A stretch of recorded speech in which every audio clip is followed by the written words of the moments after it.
Welcome to Acera's pre-retirement seminar. In this seminar, I'm going to tell you all the things you might want to know in the 3 years leading up to retirement, or maybe even in the 3 months or 3 weeks leading up to retirement. Because you're going to retire soon, and you probably have some questions. Questions like, what do I need to know? And what do I need to do? We're going to answer those questions today. What I have done with this presentation is the answer to those questions are kind of arranged in the form of a checklist. We're going to go through this checklist during the presentation. We're going to talk about understanding your Acera membership, and we'll talk about your contributions to the membership, your retirement timeline, and your tier.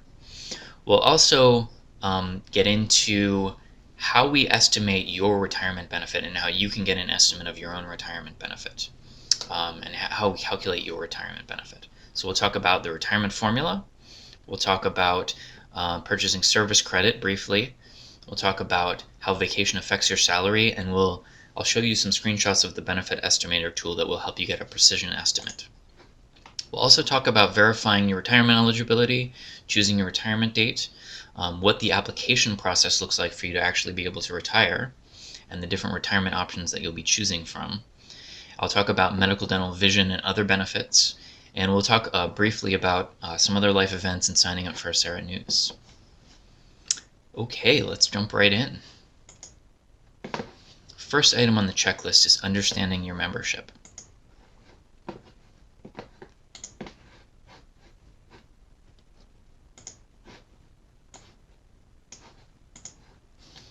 So who is Acera? In one sense, Acera is this acronym, the Alameda County Employees Retirement Association. In another sense, though, in the greater sense, Acera is made up of a lot of people. There's those of us that work at Acera, there's about 90 or so of us, and what we do at Acera is we provide retirement, disability, and death benefits to our members. So that's all of you. You are members of Acera, so you're part of Acera. And you are a member because of the position that you work in.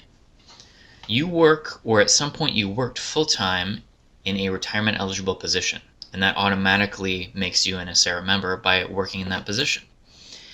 And those positions are for one of our participating employers, including Alameda County is our biggest employer, but we also have Alameda Health System, the Superior Courts of California, First Five, the Housing Authority, and Livermore Area Recreation and Parks District. So when you work for one of those employers in one of these positions, you automatically become an Acera member. And as an Acera member, with each paycheck, you pay a contribution into Acera's retirement fund. So you'll see that on every paycheck in the deductions column. Additionally, your employer is contributing to Acera on your behalf. So you're both making contributions, and we take those contributions and we invest them all over the world in a diverse set of investments with the goal of earning interest. So your money isn't just sitting there, it's actively working.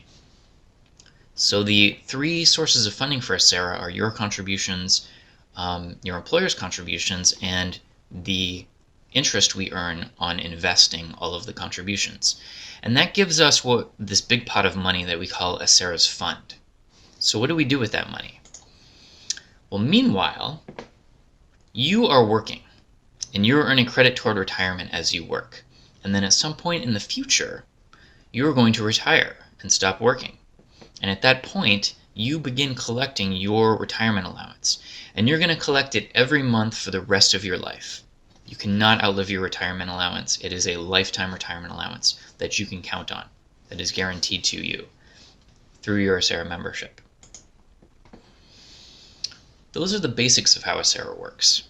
Now let's dig into some of the details. Regarding your career and regarding your membership with Acera, you're going to see some milestones along the way. Okay, so these are your pension milestones with Acera. The first milestone is your date of hire. That's your first day of work in your retirement eligible position. For many of you, this is going to be the day that they first told you to show up to work in your new job. For some of you, this is going to be the first day in your retirement eligible position because maybe you started working for your employer in some other capacity, like you were under contract, or you were working part-time, or you were working through a temporary agency, or something like that. That was not a retirement eligible position. So once you established your full-time retirement eligible position, the first day of that became your date of hire. So that's what we're talking about here on the pension timeline. And then 2 weeks goes by. The first day of your second pay period, that is your date of entry into ACERA. That is the day when you start earning credit toward retirement. Okay, then 5 years goes by. After 5 years of full-time service credit, so you work for 5 years full-time, or the equivalent of full-time 5 years, earning 5 years of service credit, you become what is known as vested in the retirement system. Vested just means guaranteed. So when you're vested in the retirement system, you're guaranteed the vested benefits. You're basically guaranteed the guaranteed benefits. So that's simply what vesting means. After you become vested, some other period of time may go by, and it's going to be different for each of you. But there's going to be a day where you actually become eligible to retire by achieving retirement eligibility. And it's going to be based on your years of service and your age, some combination of those, and we'll talk about those combinations during the presentation. But that's when you can first retire if you so choose. Okay, your next milestone is going to be the date that you choose to retire. It could be very soon after your retirement eligibility, it could be many years after. It all depends on how much retirement you want to earn and what your life situation is. But this is going to be a date that you choose. We do not choose it for you. And this is the day that you stop earning retirement and start collecting the retirement that you've earned. And you're going to collect this retirement every month for the rest of your life until your death. That's when your retirement payments to you stop, because you cannot, of course, collect money in death. There's nowhere to spend it. Okay, now there is an additional milestone after your death, which is that for many of the different options that you will choose at retirement regarding your retirement payment, they come with a set of death benefits that could leave a continuing payment, known as a continuance, to a beneficiary. That's a person that you choose to get your death benefits. And so they could be getting continuing payments every month for the rest of their life until their death. And so that's why that's an additional milestone on here. So those are the pension milestones. Okay, at this point, what I would like to show you is this worksheet that I created for you. In the email that was sent to you for this presentation, there was a link to a worksheet. If you're watching this later, I will go ahead and show you where to get that worksheet on the web.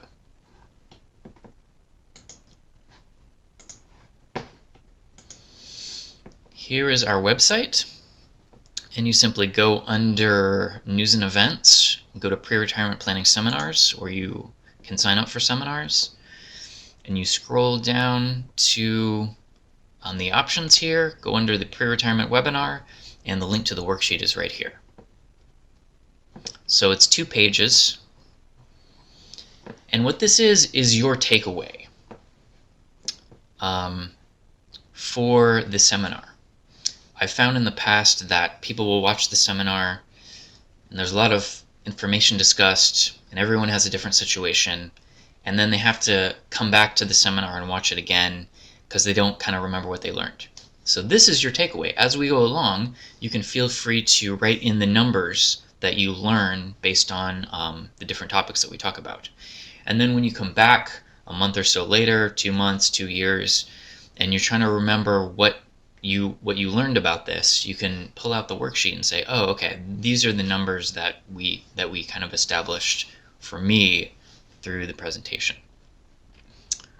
Okay, so let me switch back to the presentation. So this first area of the presentation, my career timeline, this is where we'll fill in some dates that are specific to you regarding your pension milestones.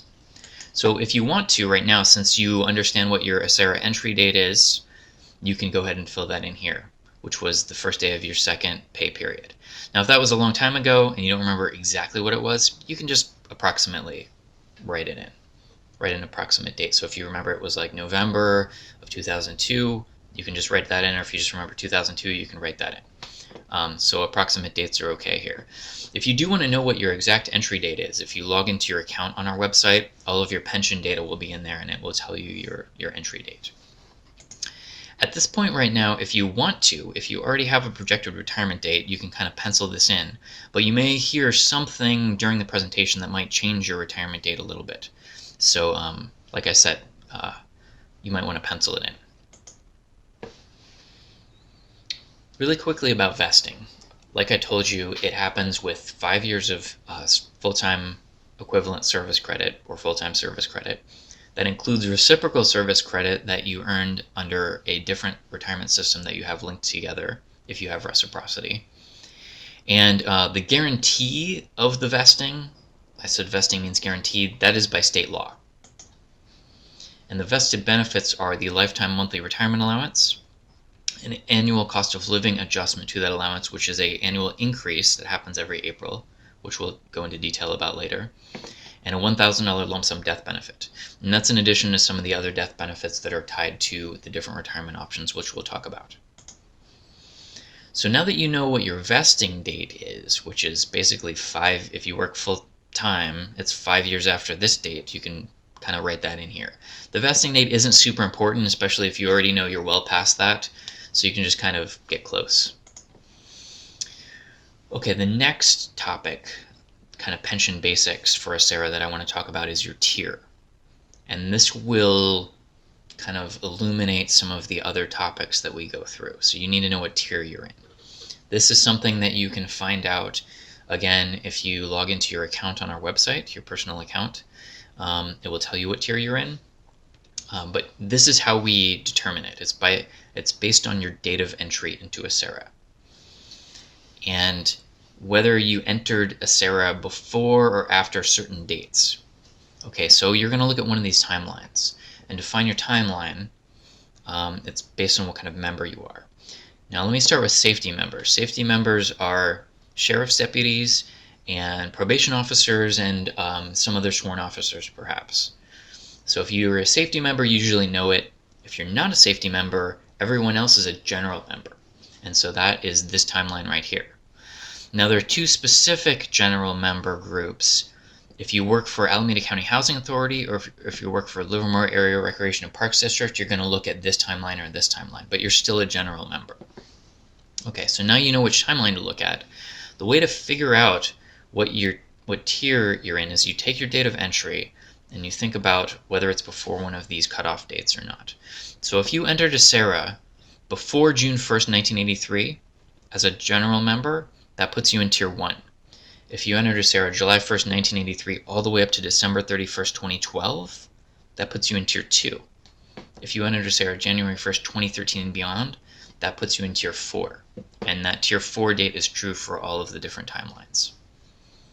So that's how that works. Now I'll say one more thing for safety members, or actually I'll mention Housing Authority and Livermore Area Recreation and Parks District. The tier cutoff dates are a little bit different for you than the other general members. And then for the safety members, if you entered a SARA between October 17, 2010 and December 31st, 2012, you had a choice of Tier 2C and Tier 2D, and you had to make that choice within, I think it was 45 days of your date of entry. And if you didn't make a choice, then you were defaulted into whatever the lower tier was, which I think is, I don't remember, Tier 2C. It's one of the two. And so if you're confused about that, you can check out, again, log into your account on our website to see exactly what tier you're in. So going back to your worksheet, now that you know what tier you're in, you can go ahead and mark that on your worksheet. For safety members, you may have some membership as a general member and then as a safety member, because maybe you started out like when you were in the academy, you were a general member until you graduated the academy and then you became a safety member. So you can either mark both tiers on this sheet or you can do two different worksheets. Okay, so we kind of covered the understanding your retirement pension basics. So the next item on the checklist is helping you estimate what your retirement benefit is going to be in retirement. To do that, I'm going to explain and help you understand how we are going to calculate your retirement when you retire. So I'm going to show you this pension formula here. This is how we calculate your retirement. When you go to retire, you are going to get a percentage of your highest working salary for each year of service that you worked. So let's say that the percentage, just to take an example, the percentage of your highest salary that you're going to get for each year of service that you worked, let's say it's 2%. And let's say in this example that you work for 20 years. So you earn 20 years of service credit. So in retirement, you're going to get 2% of your highest salary while you were working for each one of these 20 years of service. So what we're going to do is, because you're getting 2% for each of the 20 years, we're going to multiply them together. And that gives us 40%.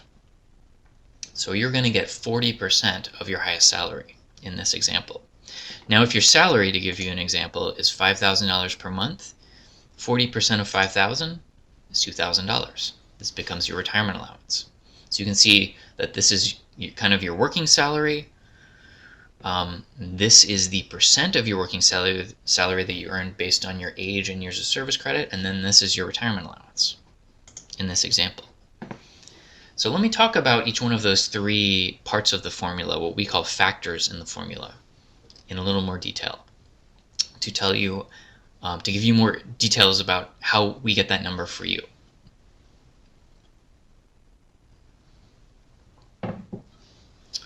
This is a age factor percentage chart. So we'll talk about the age factor percentage first.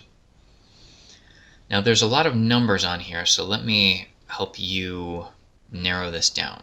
All you need to do here is find your tier and look at that one column. So if you're a general tier 2 member, you just look at this column. If you're a safety member in tier 1 or tier 2B, which is the 3% at 50, you would just look at this column. So once you find your column, you just forget about all the other numbers. Okay, now the way this works is, when you go to retire, we're going to need to figure out what that percentage is for you of your highest salary that you're going to get for each year of service, and it's going to be based on your age at retirement. So let's say that you're age 60 at retirement and you're a general tier 2 member. So when we go to do the formula, we're going to come to the chart, we're going to go down to age 60, we're going to come over to general tier 2, 1.92%. This is the number we're going to use in the formula for you. That is the percentage of your highest salary that you'll get for each year of service. Okay. Now you'll notice a few things about this chart. One is that the numbers get bigger the older you are when you retire. So the higher your age when you retire, the higher the percentage that we're going to use in the formula for you, up to a maximum for each one of the tiers, and that is represented by the blue box. So if you retire older than that maximum age for your tier, you're just going to get the maximum age factor percentage for that tier, okay, for each one of the blue boxes. Another thing that you might notice is that I skipped a bunch of ages here. And that is because there's so many age factor increase increments that they don't all fit on the slide, because they increase actually not with every few years or every year, but every quarter year. And that's what this bullet point is talking about. Every 3 months that you don't retire based on your birthday, every time you pass either your birthday and you don't retire, or in 3-month increments after that. So those quarter years would be based on your birthday. So if your birthday was January 15th, 1 quarter year would be April 15th, 1 quarter year would be July 15th, or 2 quarter years would be July 15th. 3 quarters of the year would be October 15th, and then back to your birthday. Every time you pass one of those dates and you don't retire, you go up 1 notch in this age factor chart and you get a slightly higher age factor percentage. And so there are more increments in between these numbers than I can fit on the slide. So if you want to see all the increments, you can go to this page on our website, or you can just search for age factor percentages in the search blank. And you can see there's a PDF that has all of them. And again, it's not necessarily the 15th of the month, it's based on your birthday. So if your birthday is a different day, then it would be that day 3 months later, 6 months, 9 months, and then back to your birthday. Any questions on the age factor percentage before I move on?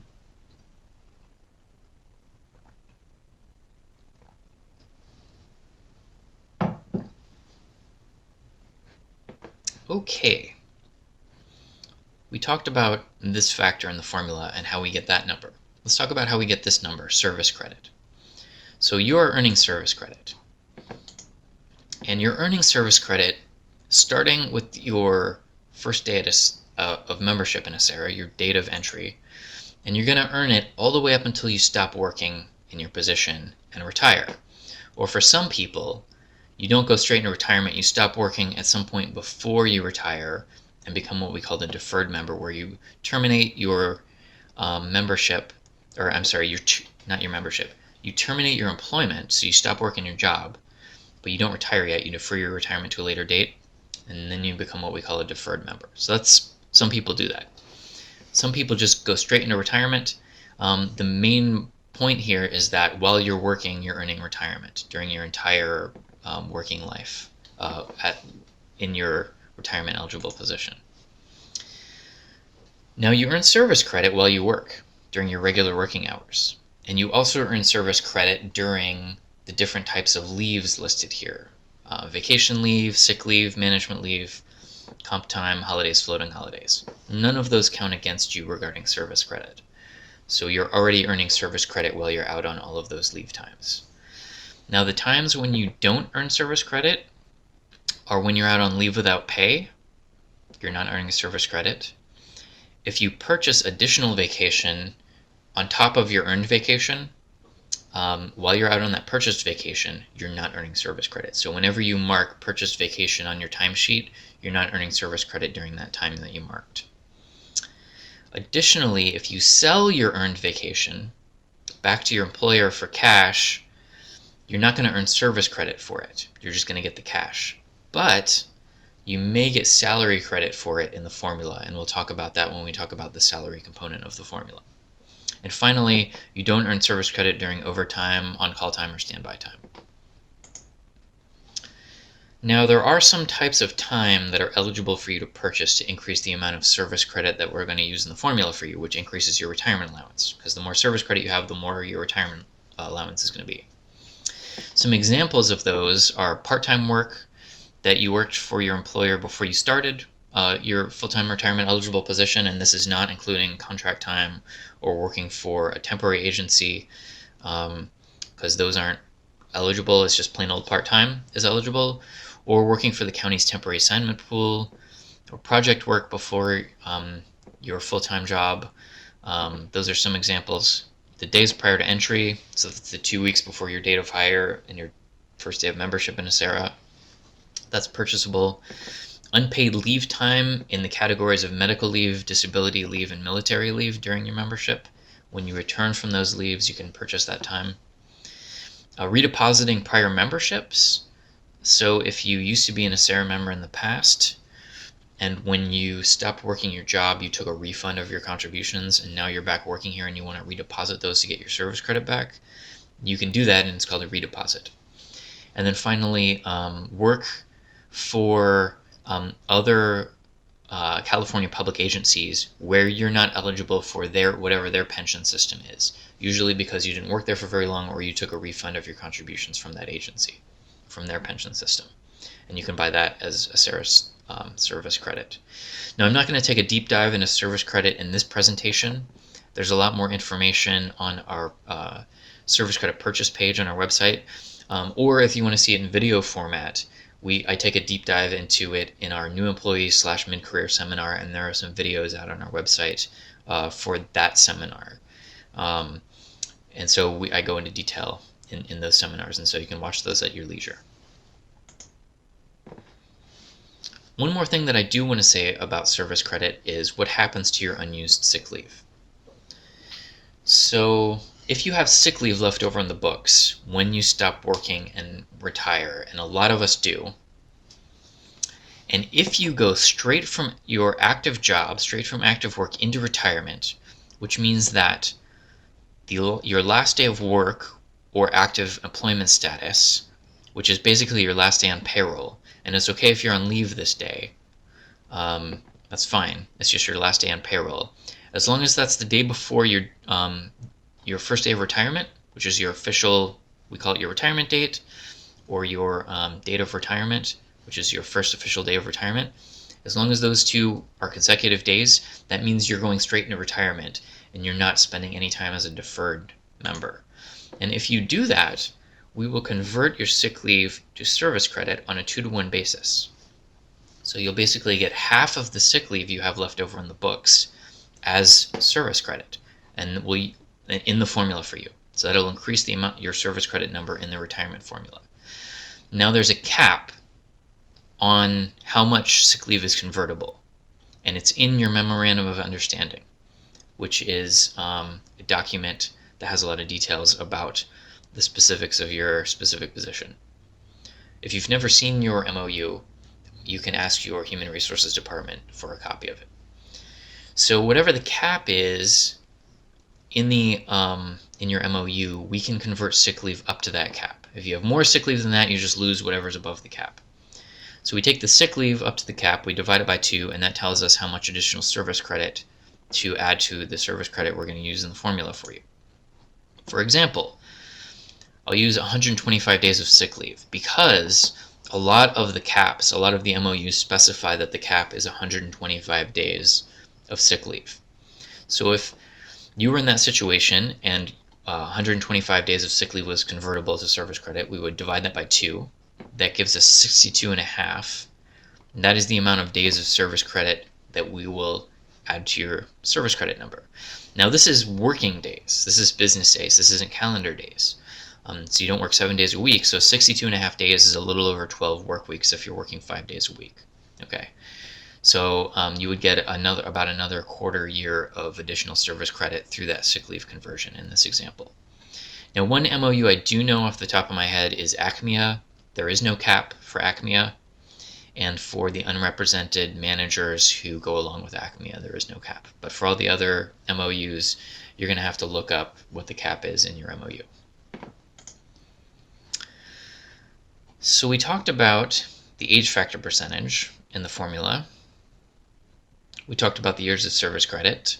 Are there any questions on how you earn service credit, how we calculate service credit before I move on?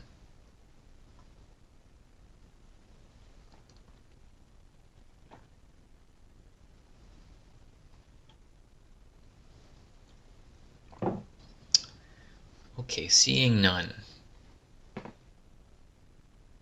We'll talk now about the third factor in the formula, the highest average monthly salary.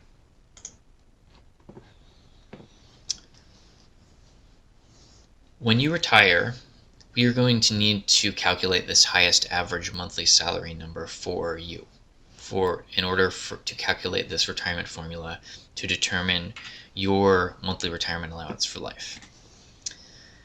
So what we are going to do is our software is going to go through its database and find your period of highest pay during your career, which is known as your final compensation period.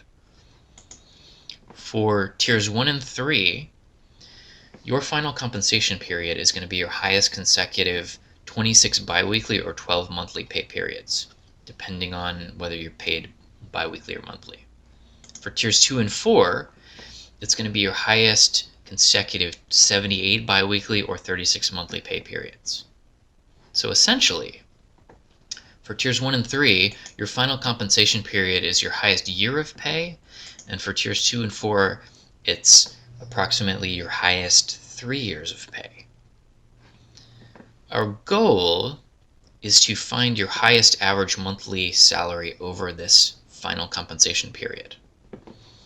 So in order to get an average, we're simply going to take your total pay for tiers 1 and 3 over this highest year and divide it by the number of months in that period, and that gives us the average over that period. So we'll divide it by 12 months.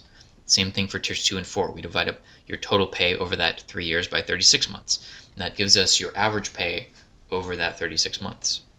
That becomes your highest average monthly salary that we use in the retirement formula. Now, what type of pay is included in that salary? Your base pay, of course, is going to be included. And for all of these pay types, we're talking about gross pay before any deductions are taken out, including taxes. So your base pay is included. And then for some of you, some different pay codes may be included. You may have other pay codes, sometimes known as footnotes, and they're usually based on different skills or education levels that you have. Some of those might be counted in here, some of them might not be. There's like 1,000 different pay codes, so I can't tell you off the top of my head which ones are in or out of the calculation. But the way you can figure it out is go to this page on our website, sarah.org/paycodes, and there's going to be a PDF there for your employer, and it will have a list of all the pay codes listed by name and by number, and you can just do Control F or Command F if you're on a Mac to do a find, and you can do a search, and you can search for your pay code, and once you find it, it'll say yes or no whether it's in or out of this equation. One pay code I will tell you is overtime. That never counts. If you need more information about finding your pay code, you can ask your payroll manager for more info. Okay, let me see, I have a question here.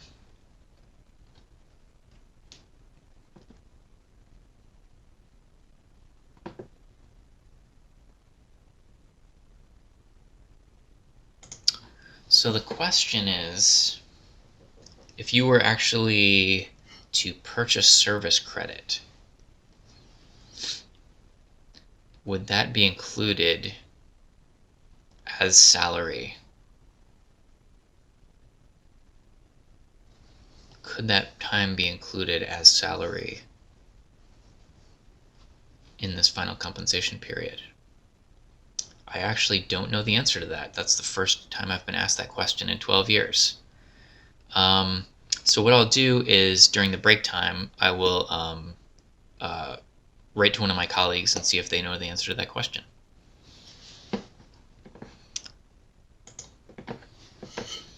Okay, so sorry about that, but I'll get back to you. Okay, so the next and final two items that may be included in the highest average salary calculation are these two items: vacation sales and vacation cash out.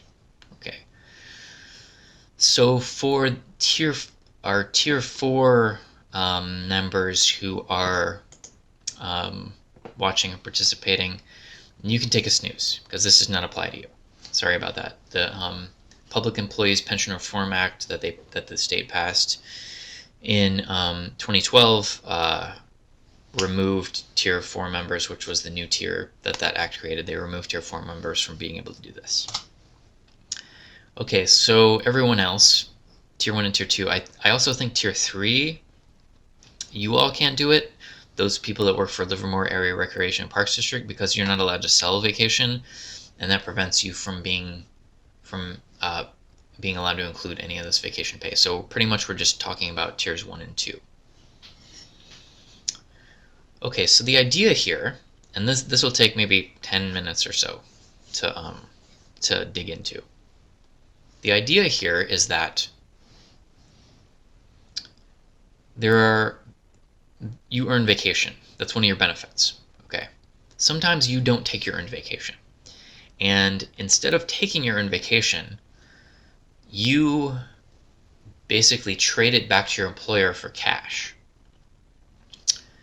Now there's 2 times when that might happen. One is while you're still employed, and if you sell your vacation back to your employer while you're still employed, that's called vacation sale or vacation sell. Okay, so that's if you are still employed, you go to your payroll clerk, you want to say I want to sell vacation, and then there's some process that they'll allow you to sell it. And you'll see your vacation accrual amount on your next paycheck dip down, and you'll see additional cash in your paycheck. That's selling vacation. Okay, now the other way that you get paid for your earned vacation that you're not going to take is simply that you still have it on the books when you stop working. So when your job terminates, and for many of you, you're going to go right into retirement when you quit your job. So this is at termination and or retirement. If you have vacation left over on the books, and this is your earned vacation that you haven't taken yet, they will write you a check for it at that time. So that's called a vacation cash out of what you have left over on the books. So the vacation that we're looking at that might be included as salary for the purposes of calculating your retirement allowance is any vacation sold or cashed out during this final compensation period. For many people, the final compensation period, in fact, for the vast majority of people, is at the end of their career, because you're getting paid the highest rate of pay at the end of your career, and so selling vacation during that final compensation period leading up to your retirement and then cashing it out at retirement would be included in this in the pay during the final compensation period. But if your final compensation period is sometime earlier because your rate of pay was higher sometime in the past, then we would be looking at basically just vacations sold during that time. Okay, but what we're looking at is any vacation sold or vacation cashed out that we can include that was made during that final compensation period. That's the total vacation compensation that we are considering whether or not to include as compensation, as salary, in your highest average monthly salary. Now what happens is, if you get paid for your vacation that you're not going to take, actually let me take a step back and tell you why I'm explaining this in such detail. The law says that if you sell vacation or you cash out vacation during this final compensation period, for tiers 1 and 2, we must include at least some of that vacation up to this limit, which I'm about to talk about, in your pay. That's pensionable compensation. So we have to include it.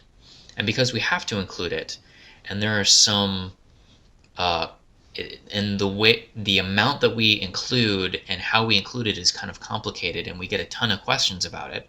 Rather than just fielding all those questions one by one, I just go ahead and explain it to you during this presentation, because we have to do it by law. We have to include it. Okay, so if you are through a combination of selling vacation and cashing out vacation, either or both,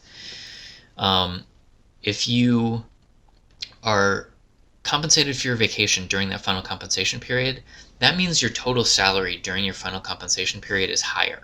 Okay.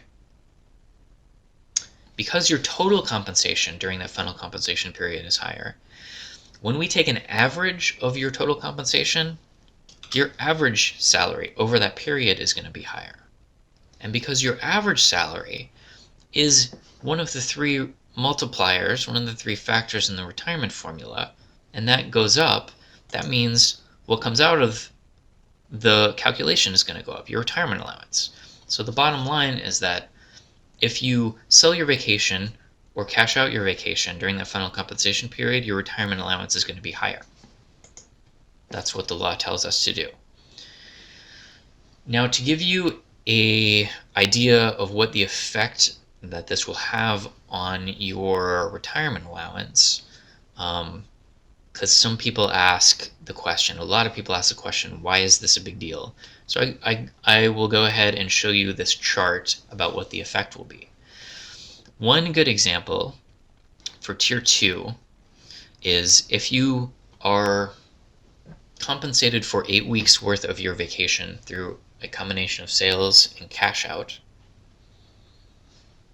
and we are able to include that in the retirement formula for you as salary, that would make your retirement allowance go up by 5%, starting at the time of retirement and for the rest of your life.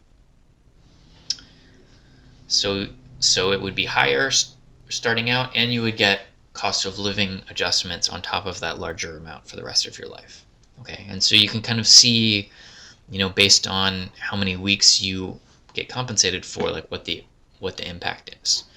For tier 1, it's a little more accelerated just because of the nature of tier 1, and we're just looking at a 1-year final compensation period. Okay, now is the part where I talk about the limitations on this. The law says, yes, we have to include compensation, this compensation as salary in the calculation, but it also tells us that we have to cap it at a certain amount. So those caps are based on are written in the law. Rather than talk about it from that angle, let me just talk about it from the angle of your worksheet, and I'll just help you find what the cap is for you. Okay, so I'm going to start off talking to the Alameda Health System employees about how to find your limit on how much of this vacation compensation can be included in the salary calculation for you, and then I'll do everyone else. So what you need to know is this number. How many hours of PTO, how many hours of paid time off you earn per pay period. Because Alameda Health System employees, your sick leave and vacation leave is kind of lumped in this one bucket called PTO. So for example, if you earn 6.7692 hours of PTO per pay period, you would put that in here. So whatever it is for you, you put it in this field on your worksheet. Now for Tier 1 members, you're going to take this number and multiply it by 26, and that's going to give you your limit in hours. So we can include up to 176 hours of cash vacation compensation as salary in your salary calculation for calculating your retirement in this example. Okay, or for Tier 2, to stick with this PTO number, what you would do for Tier 2 is multiply it by 52, and that would give you your limit in hours. So essentially, for Alameda Health System employees, it's your hourly limit times a year's worth. It's like a year's worth of vacation. And for Tier 2 employees, it's like 2 years worth of vacation that you earn.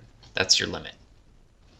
So if you have that many hours of vacation on the books, when you retire, they will cash you out for that, and then that will be considered as compensation for the purposes of calculating your salary for calculating your retirement allowance.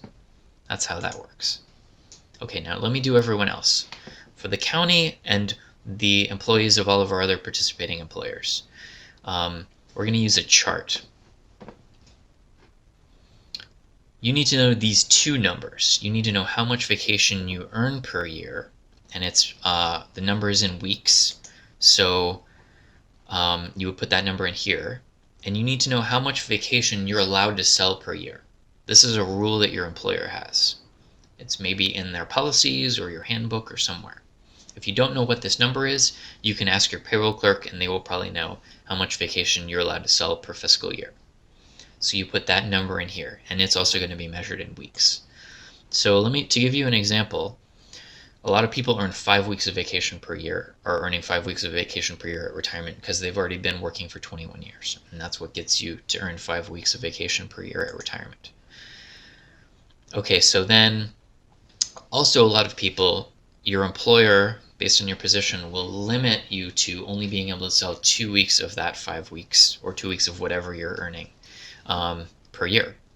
So you would put that number in here. Now you're going to take those two numbers and you're going to get what your limit is from this chart that I'm about to show you. Here it is. You find your earned number here, so sticking with that example, we come down to 5. This is how much vacation you earn per year. Then you come over to the sub row in the payable column, and you find the number of weeks that you are allowed to sell per year. In this example, it's 2. You stick with that sub row. Sorry about that. You stick with that sub row, and you come over here to your tier. If you're in Tier 1, your limit would be 4 weeks worth of vacation that we're allowed to include in the salary calculation for you. If you're in Tier 2, your limit would be 8 weeks of vacation that we're allowed to include in the salary calculation for you. And so you take your limit number and you put it into your worksheet right here. This is your limit. This is the maximum amount of weeks worth of vacation compensation that a SARA is allowed to include as salary for the purposes of calculating your retirement allowance. So then the next question everyone always asks that comes up in your mind is, okay, so let's say that I want to do this. Let's say that I want to have vacation compensation included as salary in my calculation because I know that my retirement allowance is going to go up. What's the best way to go about getting compensated for that vacation? Well, we already have established that there's 2 ways to get compensated for that vacation. You can sell your vacation while you're still employed, or you can simply have vacation left over in the books when you stop working and or retire, and you can cash it out at that point.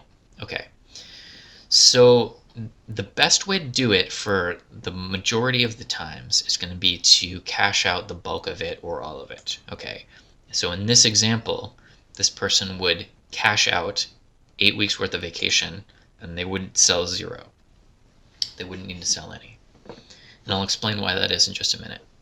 But in this example, this person is not selling any vacation while they're still employed, and they're simply having 8 weeks of vacation left over on the books when they stop working, and that gets them up to their limit of 8 weeks. Okay, now let me make this slightly more complex, but it's not that much more complicated. You'll get it pretty easily. Let's take a different example. Let's say that you're still earning 5 weeks of vacation per year, but your employer's limit for how much you can sell per year is 3 weeks per fiscal year. So if you want to, you can sell 3 weeks of vacation per fiscal year. Now the reason I'm doing this example is because when you go to the chart, the limit goes up because the higher these numbers are, the higher the limit is going to be. And the limit from the chart is going to be 12 for a person in this situation. Now the reason I'm doing this is because your employer has an additional rule. And that rule is that they will not cash you out when you stop working for more than 2 times your accrual rate of vacation that you earn. So if you're earning, for example, 5 weeks of vacation every year that you work at retirement, 2 times that accrual rate is 10 weeks of vacation. So if you have more than 10 weeks of vacation on the books when you stop working and or retire, you're going to lose anything above the 10 weeks. If you had 11 weeks on the books, for example, the extra week above 2 times your accrual rate would go poof. It would disappear. You would not get paid for it, so you would not get any cash for it. You would not get any salary credit for it in the salary calculation, and you didn't take it, so you didn't get to take that vacation. So because that is a rule, and because you are watching the pre-retirement seminar right now, and now you know the rule, you can avoid the rule. And the way to avoid the rule is if you're in this situation where you can't get up to your limit because this 2 times your accrual rate is limiting you to how much you're allowed to cash out, that is when you would sell any additional vacation that you would need to do to get up to the limit. Okay. So in this example, this person's limit is 12, and they're earning 5 weeks of vacation per year, and 2 times their accrual rate is 10. So if they have anything more than 10, it's going to disappear. So if they had the 12 weeks on the books, right before they retire, what they would want to do is sell those while they're still employed, and then they would actually get paid for them. They would get compensated for them. And then have 10 weeks left over on the books, and the combination of those two, selling that vacation and cashing it out, it would get them up to the limit. Okay. Now going back to the previous example, this person does not need to sell any vacation because their limit is lower, and they're still going to be limited by 2 times their accrual rate. So that's going to be 10 weeks. But since their limit is lower, they can get up to their limit just simply by cashing out. They could even cash out 10 weeks, up to 10 weeks if they wanted to, and they would get 10 weeks worth of vacation compensation. But 8 weeks worth of that compensation we would use as salary in the salary calculation because their limit is 8. Okay. So the only time, so if you're in that scenario where you can get up to the limit without selling, the best way to do it is just to cash it out and not worry about selling. And that's usually because for most of our members are in Tier 2, and it's a 3-year final compensation period, and you have within that 3 years to sell vacation. And if you sold vacation like kind of at the beginning of that final compensation period, that 3 years, you probably got paid a little less for it than you would have if you cash it out, because your rate of pay is probably higher 3 years later. Is simply the reason for that. Plus, it's just easier to just have it on the books when you retire and do it that way and not worry about selling. Okay, now the reason, if you're trying to get up to your limit, the reason that you would have to sell is, again, if you can't get up to the limit because of that 2 times your accrual rate limit, and then that's when you have to sell.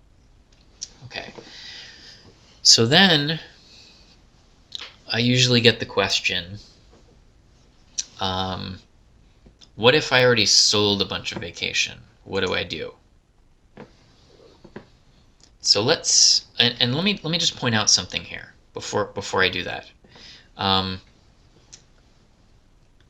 When we're talking about you selling your vacation, and when we're talking about you cashing out your vacation, you're getting that money. You're getting paid. That's going to your bank account. So you sell 2 weeks of vacation, that's going straight to your bank account. You cash out 10 weeks of vacation, that 10 weeks worth of pay, that's going to your bank account. It's the act of getting paid for the vacation that we see in the numbers that come through in our database that your employer transmits to us so we can do these calculations, that we're just using the numbers to calculate your vacation, your salary. Okay, but you're taking home all the cash. Okay, so now what if you already sold a bunch of vacation? So you have 2 options. Option 1 is to cash out the difference. So for example, sticking with this example where your limit from the chart is 12. Let's say during your final compensation period at the end of your career, just to stick with the examples where the final compensation period is at the end of your career. Let's say you sold 6 weeks worth of vacation at some point during, and we'll stick with tier 2 example. Let's say during that last 3 years, you sold 6 weeks worth of vacation at some point during that 3 years. Now, in your scenario, your limit of how much vacation compensation we're allowed to include in the salary calculation is 12, based on your earned and payable numbers. So your option 1 to get up to the limit is simply to cash out the difference. So you've already sold 6, so you just need to have 6 on the books when you quit, when you stop working and retire. And that gets you to the 12. Okay, option number 2 is you can cash out more, up to 2 times your accrual rate. And that is A-okay. That's totally fine. So for example, you sell 6 weeks worth of vacation. But when it comes time for you to quit, you have 10 weeks worth of vacation on the books. Now, you're still going to get all the cash for all of this. So this limit does not limit you to how much you're getting paid for the vacation. Okay. You sold 6 weeks worth of vacation at some point during your career, you get all that cash. You cash out 10 weeks worth of vacation, you get all that cash. Now, what we have to do is limit the amount of that money to 12 weeks worth of compensation that we're going to include in the salary calculation. So what we're going to do, because you're most likely getting paid more for how much you cashed out than what you sold here, we're going to take this 10 weeks, and then we're going to pick the highest 2 that you got paid for your vacation from when you sold, and we'll use that 12 weeks as the salary that we're going to use in the salary calculation for you. And so again, you still got all the cash for the 16 weeks. It's just 12 weeks worth of that 16 weeks of cash we're using in the salary calculation for you. So that's option number 2. Okay, what questions can I answer about this?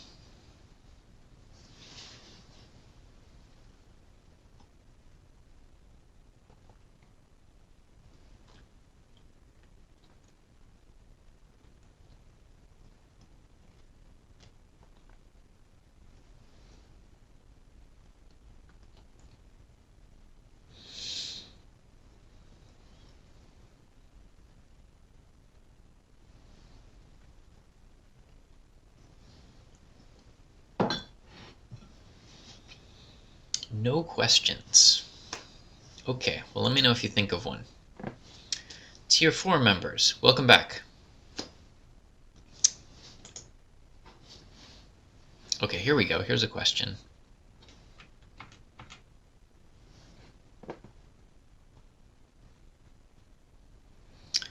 Okay, so the question is, the vacation is either accrued vacation or bought vacation. Is this correct? That is not correct. We're only talking about accrued vacation here. This is your earned vacation. The additional vacation that you purchase is not vacation that I don't think you can sell that back, or if you can, you don't get salary credit for it. So this is only your earned vacation that we're talking about. Now, if you, and one more thing I'll say about that is, actually, never mind. So I hope that answers your question. Okay, so there are some limits on how much your retirement allowance can be. Most people will not hit these limits, but I'll just tell you what they are briefly in case you happen to be one of the few people that will hit the limits. Limit number 1 is that your retirement allowance, your monthly retirement allowance, cannot be more than your highest average monthly salary that we calculate to calculate your retirement. Essentially what this is trying to do is prevent you from earning more money in retirement than you were earning as a working person. And it pretty much does that, with the caveat that, like we were just talking about, your highest average monthly salary can be a tiny bit higher based on getting paid for that vacation compensation. But pretty much it limits you to not earning more in retirement than you were making as a working person. The vast majority of people will not hit this limit. For Tier 1, you need to, for Tier 1 General, you need to have been working for 35 years, or depending on your age. For Tier 2 General, it's like 40 some years. It all depends on age to hit that limit. So most of our members retire with 20 years of service on average, so most people don't hit the limit. Okay, limits B and C are for people who have really high salaries, so I won't explain them, but if you have a really high salary, you're going to want to check out this information. I certainly am nowhere near hitting one of those limits. Okay, now Tier 4, for Tier 4 members only, you have this additional limit. And your salary, on an annual basis, is capped at a certain amount for the purposes of calculating your retirement. So if you earn a higher salary than one of these numbers, whether you're general or safety, any salary that you earn above that will not be used to calculate your retirement per year. So that's the bad news. The good news is that when you hit that salary cap in earnings per year, we stop taking out retirement contributions on anything over the cap, and that gives you more money to save in your personal savings and investments.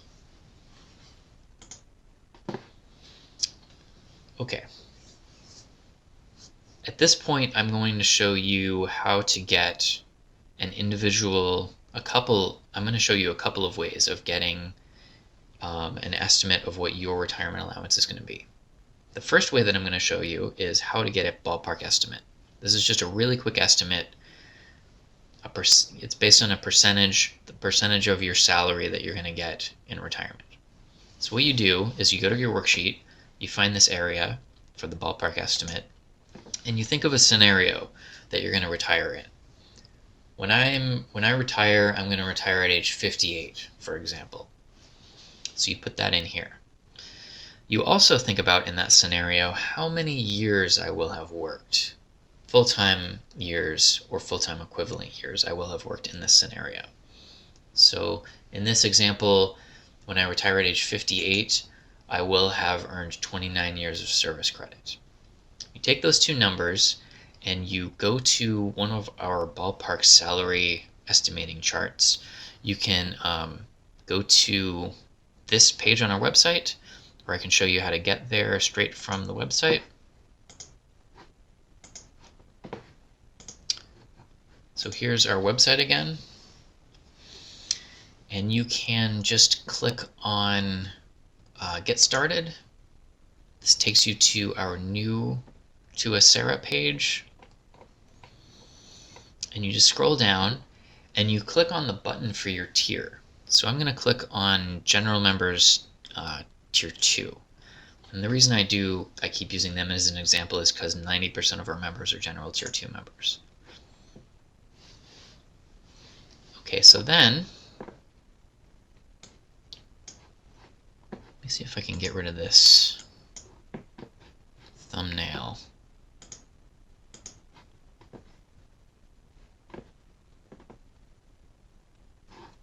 Don't know why the thumbnail is appearing. So what you do on the chart is you find the intersection of those two numbers. In this example, you see years of service credit here. We were talking about having 29 years of service credit, and you come over to the age. So in this example is at age 58, and you find where they intersect, 50.03%. This is the percentage of your highest salary that you're going to get in retirement. So you come back to the worksheet, you put that percentage in here, and then if you want to keep going, you can kind of imagine how much of your salary that you're going to get here. And financial planners will tell you that you need 70 to 80% salary replacement in retirement in order to maintain your standard of living. So this kind of gives you a ballpark gauge on how much, how far your ACERA pension will take you. And you also get Social Security, which we'll talk about later in most cases, and any other personal savings. And that, you look at all those things when you're trying to get up to that 70 or 80%. So in this example, you've gotten up to 50%. Now, if you want to keep going, you can put in an average of, just like a ballpark of what your salary is. You just kind of think, how much salary do I earn per month currently? And you can kind of put that in there, or you could even log into your account on our website and go to the benefit estimator, and it will give you a more precision highest average monthly salary. You put that in here, and so now that you know what your monthly salary is, you simply multiply those two together. 50% of $6,000 per month is about a $3,000 a month retirement allowance. It's just kind of a quick ballpark way to do it. Now let me show you the way to do it with the precision estimator. You're going to go to our website and click on either visit this page on our website, just type in this URL, or you're going to click the login button on our website to log into your account on our website. And what you're going to need for that is, and you can go ahead and write it on your worksheet if you want to, is a separation date and a projected retirement date. So you think about your retirement scenario. You think in the future, I'm going to retire 3 years from now or 3 months from now, whatever it is. And you put in a set of dates that kind of meet that scenario. If you're going straight into retirement, these would just be 2 consecutive dates. Your separation date is your last day of work. Your projected retirement date is your first day of retirement. Okay.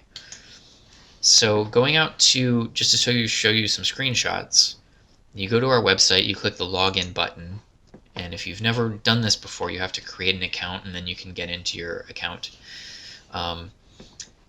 And once you log in, you'll see this summary screen that has a lot of the pension data that we have for you in our database, including your tier, your employer, whether you have reciprocity or not, your entry date into ACERA, how much service credit you've earned, how much you've contributed to the system, and so on and so forth. What you're going to do is click on Estimate a Benefit, and you're going to put those 2 dates into these fields, separation date and projected retirement date. So I'll just zoom in here and show you a screenshot of me putting those dates in. So in this scenario that I've created, where the separation date is this date, the projected retirement date is this date, I hit calculate, and what it's going to do is project an amount of service credit that I will have earned in this scenario, should I separate my employment here and retire here. It will also project a highest average monthly salary to use for this calculation. Now you have the opportunity to override both of those numbers if you like. The reason that you might override the service credit is maybe you're going to purchase service credit and your service credit is going to be higher than what it's projecting. Or maybe you are going to go down to part-time at the end of your career and your service credit is going to be lower than it's projecting. or maybe you want to see the impact of the sick leave conversion on your service credit. So then it's going to be higher than it's projecting. So what you would do is you add whatever additional service credit you think you're going to purchase or get to this number and put the new grand total in here. So if you were going to purchase 3 months of service credit, for example, that would be 0.25. It's a quarter year. You add 0.25 to this number and put it in here. For the salary projection, you might want to override that if your retirement date isn't for maybe a few years. If it's 3 years away, 5 years, 10 years away, and you want to see, it's not going to project increases to your rate of pay. It's not going to project cost of living adjustments or raises. So it's using a projection based on kind of your current salary that we have in the database. So if you wanted to add inflation increases, you could do that and increase your salary here. And for this field right here, you can, if you want to, this is totally optional, you can add in vacation compensation, like we were just talking about, to see what the impact of getting paid for your vacation would be to how much that would increase your retirement allowance. That's totally optional. One thing I recommend doing is leaving this field blank and just doing one without that, just to get a nice conservative estimate. But you can try this out and see what the effect is that it has. And what you do is you can also fill in beneficiary information here, and you click Get Estimate, and it will give you your retirement estimate. Okay. Now, for those of you that do want to fill in this field, let me show you how to do that without overestimating. And the reason I have this part of the worksheet is a lot of you will have sold vacation during the the pay periods that our system is using to calculate this projected salary. So this is already inflated, and what I don't want you to do is overestimate by putting too many hours of cash vacation compensation in here. So in order to avoid that, I've put this this area on the worksheet for you to help you calculate how much to put into that field without overestimating. So step 1 is to run an estimate and leave that hours of cash vacation compensation field blank. So you just leave this blank, hit Get Estimate, run an estimate. You end up with an estimate PDF. Okay. You're also going to want to put your limit from the chart in here in weeks. If you're Alameda County or one of our other employers, except for Alameda Health System, you have your limit in weeks. And if you're Alameda Health System, you put your limit in hours in here, so you can start here. Now for the rest of you, your limit is in weeks, you're going to have to convert it to hours. So you put in your weekly work hours, and you multiply your limit in weeks times the hours per week you work, and that gives you your limit in hours. So now we have everyone's limit in hours. Okay. So what we need to do is figure out how much vacation you already sold that's being included in the estimate already. And we do that by taking the estimate that you ran without putting in anything into that hours of cash vacation compensation field. And we're going to look at a few numbers here. We're going to look at the date range that that this estimate is using to project your salary. And what you're going to do is think back to that date range. Did I sell any vacation during that time? If so, how much did I sell?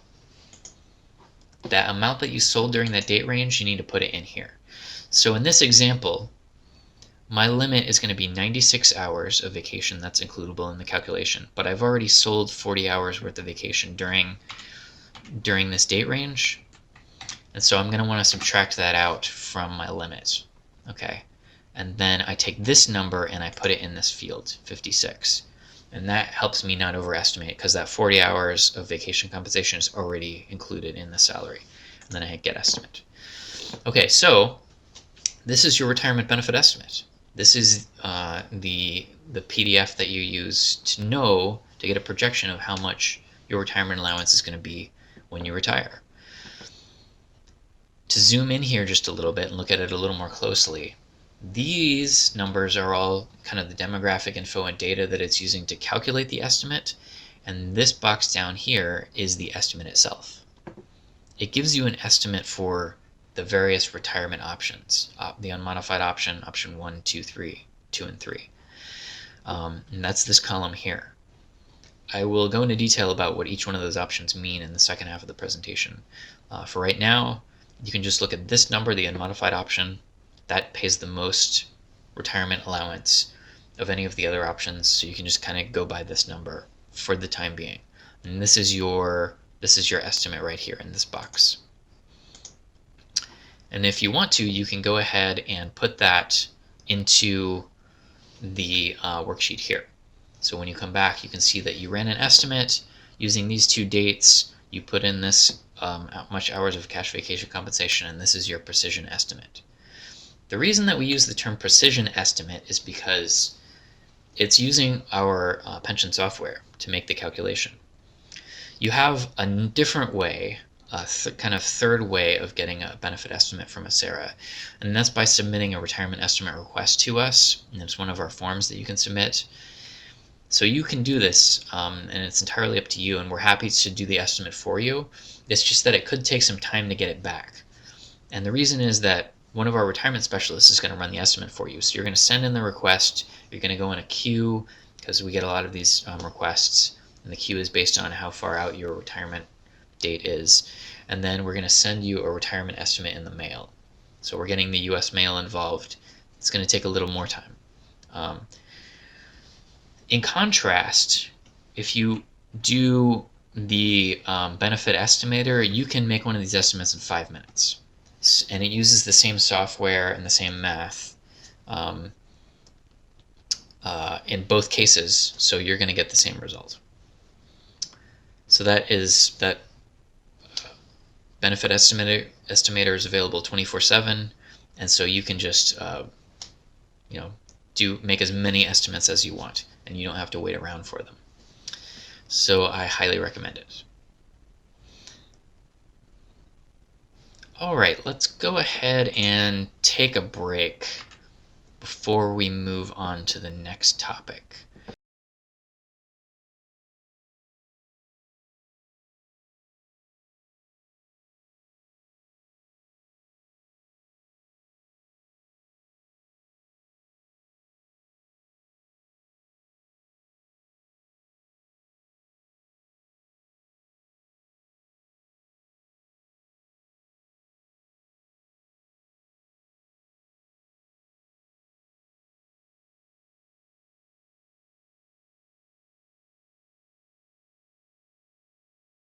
Okay, let's go ahead and get started again.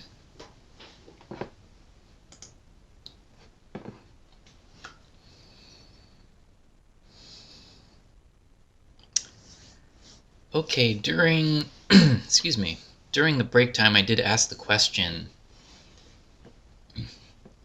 to my colleagues, is service credit, if you purchase service credit, and that time is a time during when your final compensation period is, will that money that you purchase the service credit with, will that be considered compensation for the purposes of calculating the salary component of the formula? And the answer is no. So what we would do is if there's some time in there that you're purchasing, it's kind of, let's say it's unpaid medical leave, and you go out on unpaid medical leave and you return from the leave. Let's say it was 3 months of unpaid medical leave. That's 3 months worth of full-time pay that we are going to, that we're not going to use the amount that what you paid to purchase that time. We're going to find 3 other consecutive months from earlier on in your career, the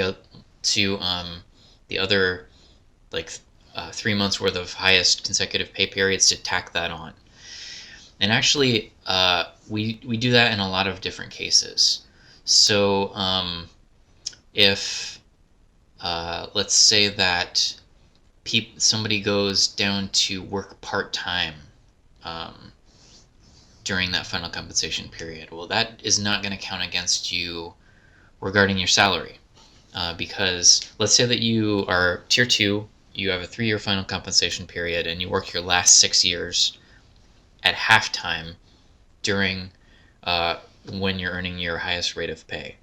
Well, what we need for the salary calculation is the equivalent of 3 full-time years worth of pay. So we're going to take those 6 half-time years of pay and we're going to smash those all together to get the equivalent of 3 full-time years of pay to calculate your salary. So working part-time during that final compensation period does not count against you in terms of your salary. You will earn service credit at a slower rate, but it won't count against you in the salary component of the formula. And so to go back to your question, no, we don't use that purchased service credit. We don't use that amount of money that you're paying for it as salary in the salary calculation. You are welcome. Okay, the next item in the checklist, verifying your retirement eligibility. We're talking about this pension milestone right here. To become eligible to retire, and we'll do tiers 1, 2, and 3 first. We'll do tier 4 on the next slide. To become eligible to retire, you need to achieve eligibility through one of these 3 scenarios. Option 1 is that you are age 50 or older, you have at least 5 years of service credit, and you have at least 10 years of membership in ACERA. So that means at least 10 years has passed since your date of entry into ACERA. Now, in a lot of cases, people are just going to work past that 10 years, and so you're basically going to have at least 10 years of service credit, be over age 50, and then you can retire. But not everyone does that. Once you achieve 5 years, if you stop working, all you simply have to do is wait an additional amount of years until it's been 10 years since the date of your ACERA membership, and then you are eligible to retire. Option number 2 is that you can have 30 years of service credit as a general member or 20 years of service credit as a safety member, and you can retire at any age, even if it's younger than age 50. Option number 3 is that as long as you're 70 years of age or older, you can retire with any amount of service credit, even if it's less than the 5 years.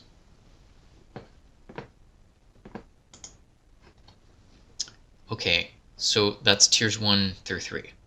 Tier 4, you have these 2 scenarios that allow you to be eligible to retire. Option 1 is you're a general member and you're at least 52 years old, or you're a safety member and you're at least 50 years old and you have at least 5 years of service credit. You don't have to do that 10 years of membership thing that they have to do in tiers 1 through 3. Option number 2 is, again, you're age 70 or older and you have any amount of service credit, even if it's less than the 5 years, and you can retire. And now that you know what your retirement eligibility date is, you can put that in here if you want. If you already know you're well past your eligibility date and you don't want to sit there and calculate it, you don't worry about it. But if it's coming up in the future, you might want to go ahead and figure what that is precisely and go ahead and put that in here. Okay, the next item in the checklist is choosing your retirement date. When you're choosing your retirement date, which is this milestone on the pension chart, it's a date that you choose, you're going to want to think about a few different things. I've listed out 7 things here that you want to think about. And we'll go through each one of these, okay? So first, will you have enough retirement income? The way to figure this out is to get that ACERA retirement estimate, and then also to contact the deferred compensation program or log into your account there and just get a sense of the balance of your account if you have a 457B account. Additionally, if you have other investment accounts, you go ahead and just keep track of how much is in those. And then it's also a good idea to go to Social Security's website and get an estimate from Social Security on what they will pay you once you become eligible for Social Security. These 3 things kind of give you a picture of what your retirement income is going to be once you retire. And you can do this if you want to. You can think about your post-retirement expenses, and you could actually get, kind of granular and do a whole budget, post-retirement budget, to figure out what that's going to be, to see if what your income is going to be in retirement is going to be able to pay for your post-retirement expenses. And then if it's not, then you might want to make a different plan. Or you can just simply go by that kind of ballpark number if you don't want to do a lot of calculations. The ballpark number that retirement planners will tell you is that you're going to need 70 to 80% of your pre-retirement income to maintain your standard of living in retirement. So whatever you were making as a working person, you're going to need 70 to 80% of that in retirement through the combination of your SARA pension and anything else you have, including Social Security. Now, this is totally optional. I mean, if you're just done working, you're done working, and you're going to go ahead and retire, and you don't want to do all this ahead of time, that's fine. But if you just want to take a little peek into the future, it might be a good idea, because you might find that maybe you're not quite at 70 to 80% through a combination of these three things. So maybe you make a different plan. Maybe move somewhere that is cheaper, or move to a situation that is a little bit less expensive, or work a little bit longer. So it's just a suggestion. If you want to get into a lot of detail about this, I'll show you that we do have a page on our website that helps you with this. So going back to our website, if you scroll down, there's this Ready to Retire section, and we have a link here on estimating your retirement income. This is in our Preparing to Retire section. And this kind of takes you through in detail kind of what I just outlined really quickly for you, and gives you all the links to do a pension estimate. And so there's some other calculators that you can do the Social Security estimate. There's a login for your 457B account. There is an AARP calculator that we've provided a link to in case you want to calculate, dig in more. And there's even a retirement budget worksheet in case you want to do that. Okay, enough about that. The second thing that you're going to want to look at when choosing your retirement date, that you may want to look at, are these age factor percentage dates. This is just a suggestion. Okay, let's go back to the example of you having your birthday is January 15th. And let's say in this example that you have not yet reached the maximum age factor percentage for your tier. And this is going back to the age factor percentage discussion way at the beginning of the presentation. If you recall, I said that every time you pass one of the quarter year dates and you don't retire, you go up a notch in the age factor chart. So in this example, 1 quarter after your January 15th birthday would be April 15th, 2 quarters would be July 15th, 3 quarters would be October 15th. Okay.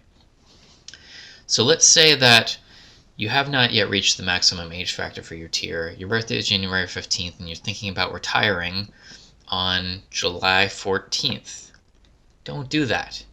Because if you just wait 2 days, you work on July 15th and retire on July 16th, you will go up 1 notch in the age factor chart, which will cause your retirement allowance to get a 1% bump. 1% and a little change. So a little bit more than 1% bump. Just by waiting 2 days. Okay. Same goes with the rest of these dates. Now, if your birthday is a different day, then you have to figure out what these days are for you. The bottom line here, what I don't want you to do is to retire right before one of these dates. Okay, if you're going to retire like halfway in between these, that's fine. If you're ready to go and that's the retirement date that you choose, that's fine. But I'm just making you cognizant of this because I don't want you to do what I just was saying, where you retire like a few days before this, and if you just waited a few days, you would have gotten an immediate 1% increase in your retirement allowance starting at your retirement and for the rest of your life. Okay. Now let's talk about the next thing that you may want to think about is the cost of living adjustment and the day that it gets posted to you as a new retiree for the first time. That happens on April 1st. So our cost of living adjustment, which is a percentage increase that you get every year, is posted to all retired members as of April 1st. If it's your first year of retirement, as long as you retire on April 1st or before April 1st, you'll get the cost of living increase for that year, starting at retirement for the rest of your life. If you retire on April 2nd or after, you're going to miss the cost of living increase for that year, but when April 1st comes around next year, you'll get that cost of living increase and every cost of living increase every year after that. So there's a kind of little bit of a timing thing where people don't want to retire right after April 1st because they would have gotten more money if they had retired on or before April 1st, which tends to make March our biggest retirement month because it's already the springtime and people are already ready to retire, and so they just go ahead and retire before the cost of living adjustment date. So that's how that works. The cost of living adjustment is calculated based on inflation in the Bay Area. So whatever the percentage increase of the consumer price index is from December to December, that becomes the cost of living adjustment. So if prices go up 5%, that becomes the cost of living adjustment for the next April 1st. But there is a maximum annual limit to the cost of living adjustment. And for tiers 1 and 3, it's a maximum of 3% per year. For tiers 2 and 4, it's a maximum of 2% per year. So even if inflation is more than these numbers, you can only get up to these numbers. Now, if inflation is more than the numbers, one additional thing that happens is the additional percentage points that you didn't get to have as your cost of living increase that year, we will bank those percentage points in your COLA bank for use in future years whenever the inflation is less than the maximum. So if you bank some percentage points one year and then next year comes around and inflation is only 1%, that means if you have banked points, we will take percentages out of your COLA bank to try to get you up to your maximum annual limit. And if you've been retired for at least a few years, like 3, 4, 5 years, especially tier 2 people, since inflation tends to be 3%, around 3% in the United States, tier 2 people bank percentages at a higher rate, but if you've been retired for a few years, you tend to have bank percentages and you tend to get the maximum cost of living adjustment for that year. Okay, the next thing that you may want to think about, and this doesn't necessarily apply to everyone, but I get this question so often that I made it into a slide. What happens if there's a dilemma between the age factor percentage and the cost of living increase? So to take the example again, you are a member who you have not yet reached the maximum age factor percentage for your tier. In this example, you're a general member and you're age 54, which is not one of the maximum ages for any of the general tiers. And we're sticking with the January 15th birthday example. So let's say that you're going to retire in the spring. I'm ready to retire. It's springtime. And I'm going to choose my retirement date. Okay, now which date am I going to choose? I can retire on April 16th or April 1st and before, or approximately these days. So if I retire April 16th, the goal of that would be to get that age factor increase that's going to come on April 15th, because in this example my birthday is January 15th. So I would get the age factor increase, but I would miss the cost of living adjustment for that year because I would have had to retire on or before April 1st to get that cost of living adjustment. Okay, alternatively, I could choose to retire on April 1st or a little bit before that, and I would miss that age factor increase that I'm going to get in a couple of weeks by passing the April 15th date, the age factor percentage increase date. But I am going to get the cost of living adjustment on April 1st because I retired on or before April 1st. So which one do I do? Now you probably already know the answer to this because I already gave you the percentages. But if you look at what the cost of living increase is going to be for that year, and we always know it in early February, and we posted it on our website. In fact, I just posted it yesterday for this year, and it is 2% for new retirees, for all new retirees, no matter what tier.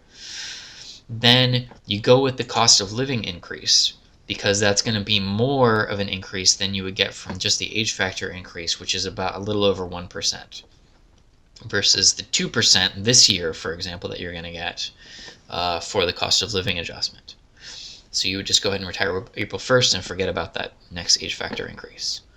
And so one more thing I'll say about this is that there is a dilemma here if you're kind of in the scenario and your birth date happens to fall where it causes this dilemma and you're retiring in the spring. But there is going to be a day, a couple of months after April 1st usually, where you have earned more retirement than, and your retirement allowance is now going to be higher than it would have been had you retired on April 1st. Because the more you work, the more service credit that you're going to keep earning, and if you haven't yet reached the maximum age factor percentage for your tier, you're going to keep passing these days, and the age factor increase is going to keep going up. So for example, if this person, rather than doing one of these, they decided, I'm just going to wait 3 months, retire in the summer, I'll retire in late July. Well, they're going to pass the April 15th age factor percentage increase day. They're going to pass the July 15th age factor increase day. That's going to give them a 2% increase, and they earned 3 more months of service credit. And so those things combined will give them a higher retirement allowance than if they had retired back in the spring. So there is a time right after the cost of living adjustment every year where you would have gotten more money had you retired and got the cost of living adjustment on April 1st or before, but that quickly resolves itself. So the rest of the year, really, you just ignore the COLA date and you just think about these age factor percentage dates, and just don't retire right before one. Unless you've already reached the maximum age factor percentage for your tier, and then those don't even matter because you already have the maximum age factor percentage and you just retire any day you want.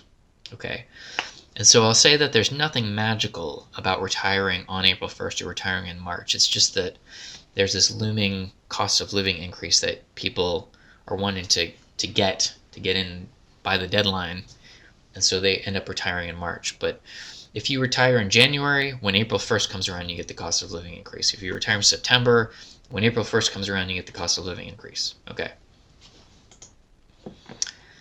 The next thing that I want you to think about when you are choosing your retirement date is if you are wanting to go straight into retirement from active status, you're going to want to retire the next day after your last day of work. And if you recall from the beginning of the presentation, the reason that you want to do this is so that we can convert your sick leave to service credit on the 2-to-1 basis.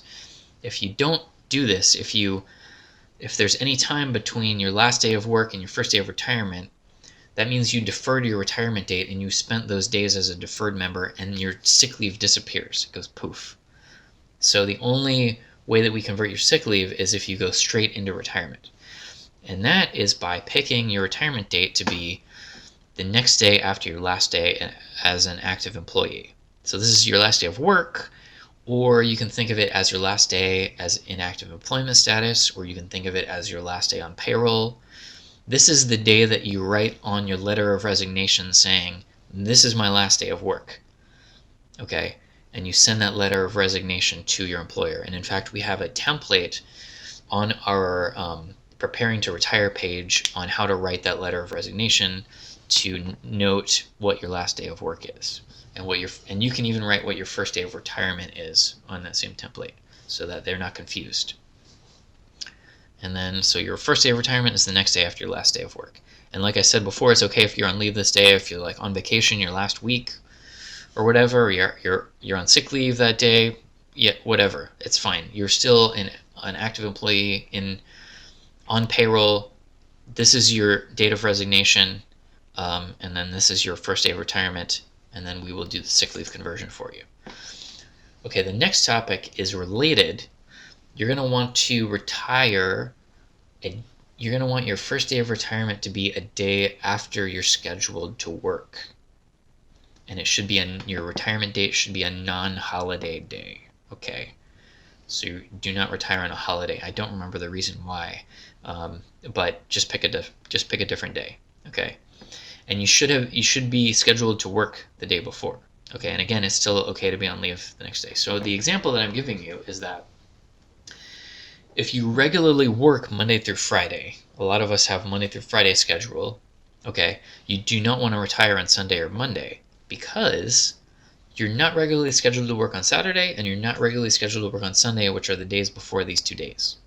that would cause you to be a deferred member for those days that you're not scheduled, and that you would lose your sick leave. Okay, so don't do that. Make sure that this day is a day that you're normally scheduled to work. So for a lot of us, that's easy. We work Monday through Friday. We can just not pick Sunday or Monday. We could pick Saturday, pick Tuesday through Saturday as the first day of retirement. Now, for those of you that work a schedule that is not so regular, and this is often sheriff's deputies and other sworn officers, this is medical professionals and physicians. You might not know what your schedule is going to be until closer to the time of retirement, and so you might want to just if your retirement is a little ways off, like 6 months off, maybe you don't pick the exact date yet, you just pick the week, okay? And then when it gets closer to the time and you actually fill out your retirement application where you're going to write your retirement date on, and then you know what your schedule is going to be, then you can go ahead and pick a date that is the day after a day that you are scheduled to work. Finally, number 7, the last thing that you want to think about when choosing your retirement date is don't retire on July 1st. Retire any other day. The reason is that back when I was explaining the limitations on how much vacation compensation, if you're compensated for your vacation, that we're allowed to include by law in the salary calculation for you, all those limits are lower if you retire on July 1st because you're retiring exactly lined up with the fiscal year. And the explanation is a little complex, and you don't need to know about it or understand it. I'm happy to explain it after the presentation, but just pick any other day. June 30th is a wonderful day to retire. July 2nd is a beautiful day to retire. Back to your worksheet. Now that we have talked about what your projected retirement date is, you can go ahead and put that in here. If it's changed or if you didn't quite narrow in on it until now, you can go ahead and put that in here if you know it. And now that you know, if you're trying to go straight from active work into retirement, you know that the separation date should be the day before this, so you can write that in too. Now let's talk about the next item in the checklist, the process by which you apply to retire. The first thing that you're going to do is you're going to go through our Preparing to Retire section on our website. And let me show you where that is.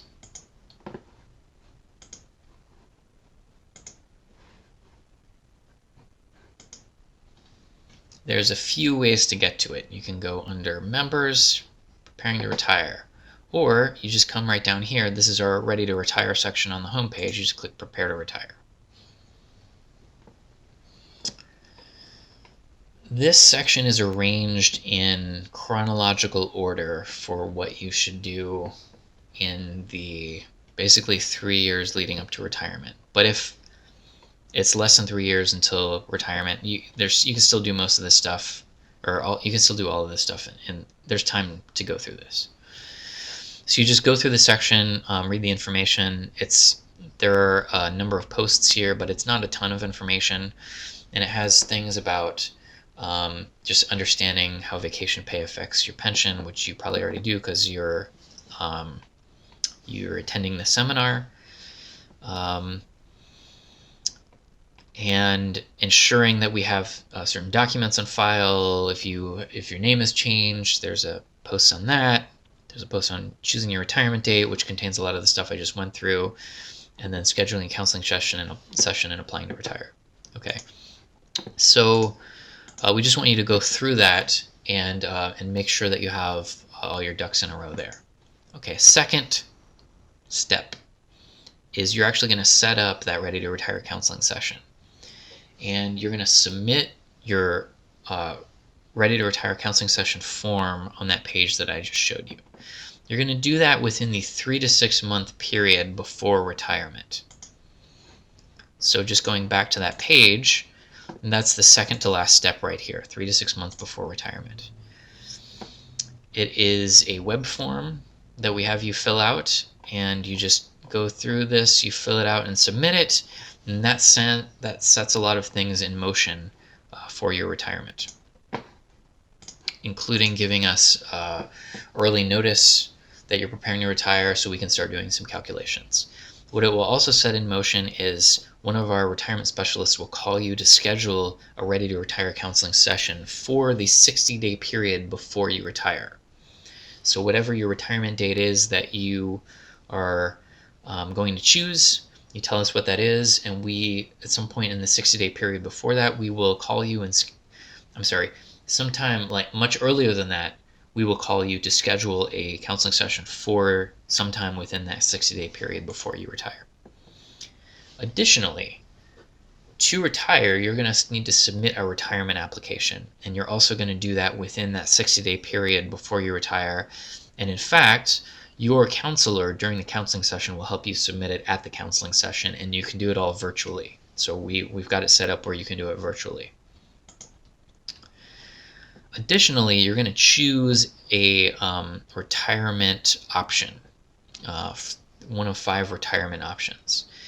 And this is going to change a little bit pretty soon. This option election agreement is going to be folded into the retirement application, so it will be part of the retirement application.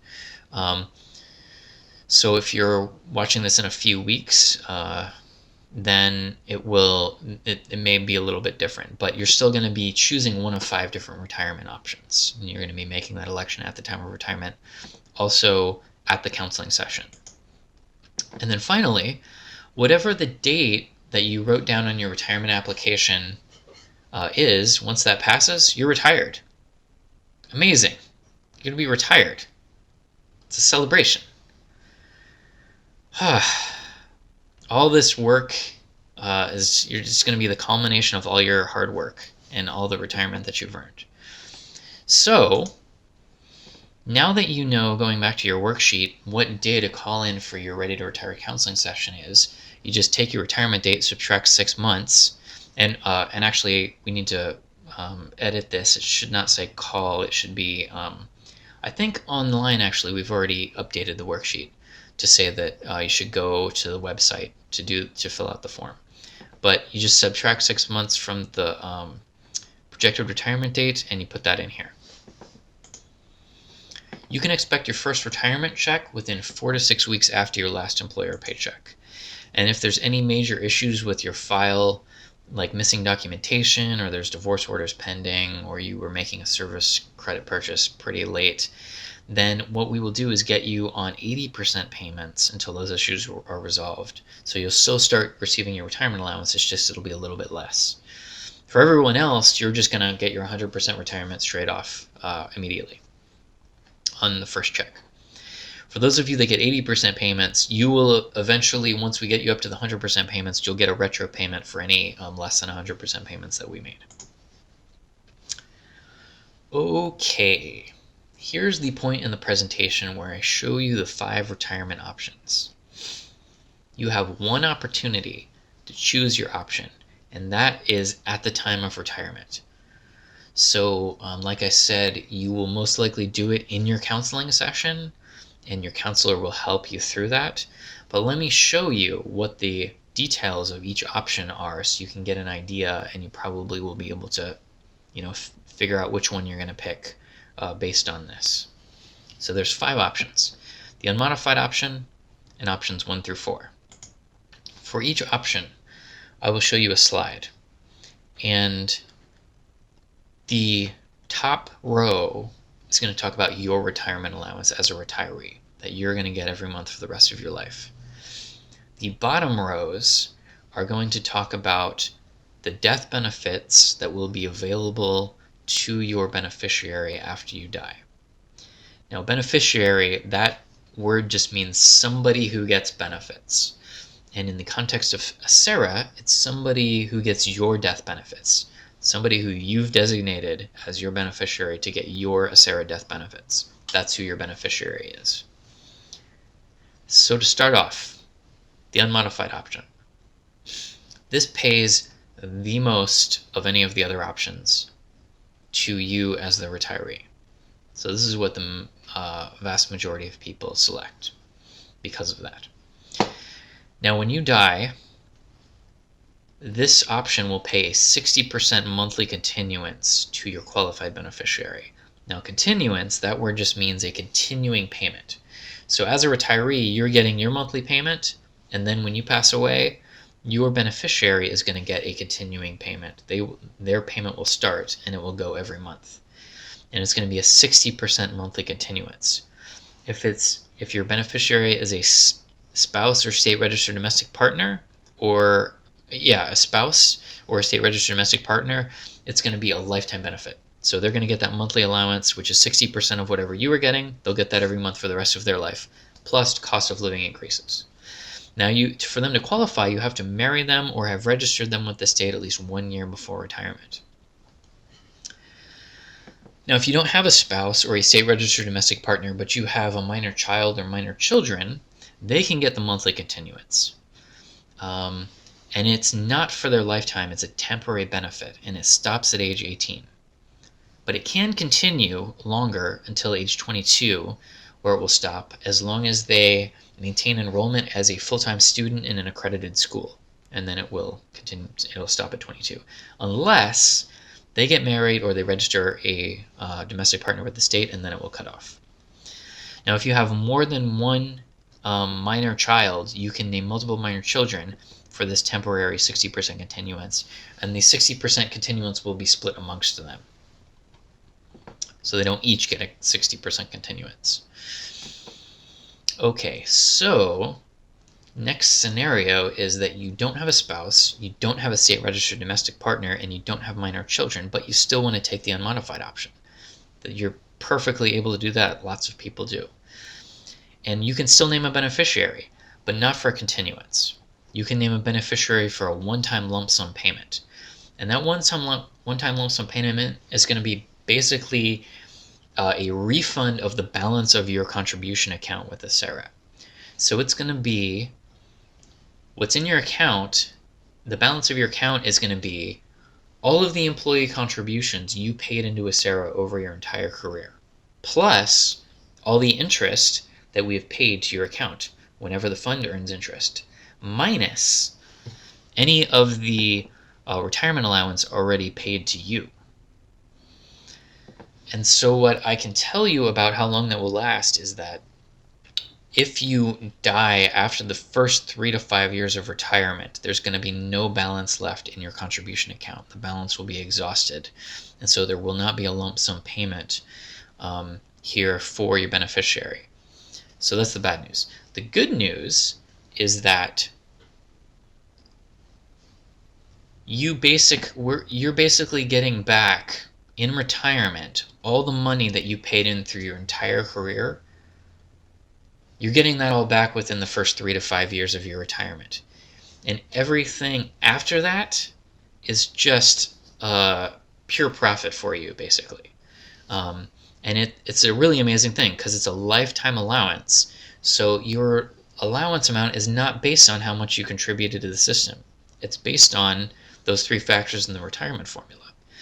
And so if you outlive this 3 to 5 years where we give you back all of the money that you paid in, your employer contributions come into play to pay for your lifetime allowance also. But then additionally, most of your allowance comes from the investment earnings. In fact, 75% of your lifetime allowance on average will come from investment earnings.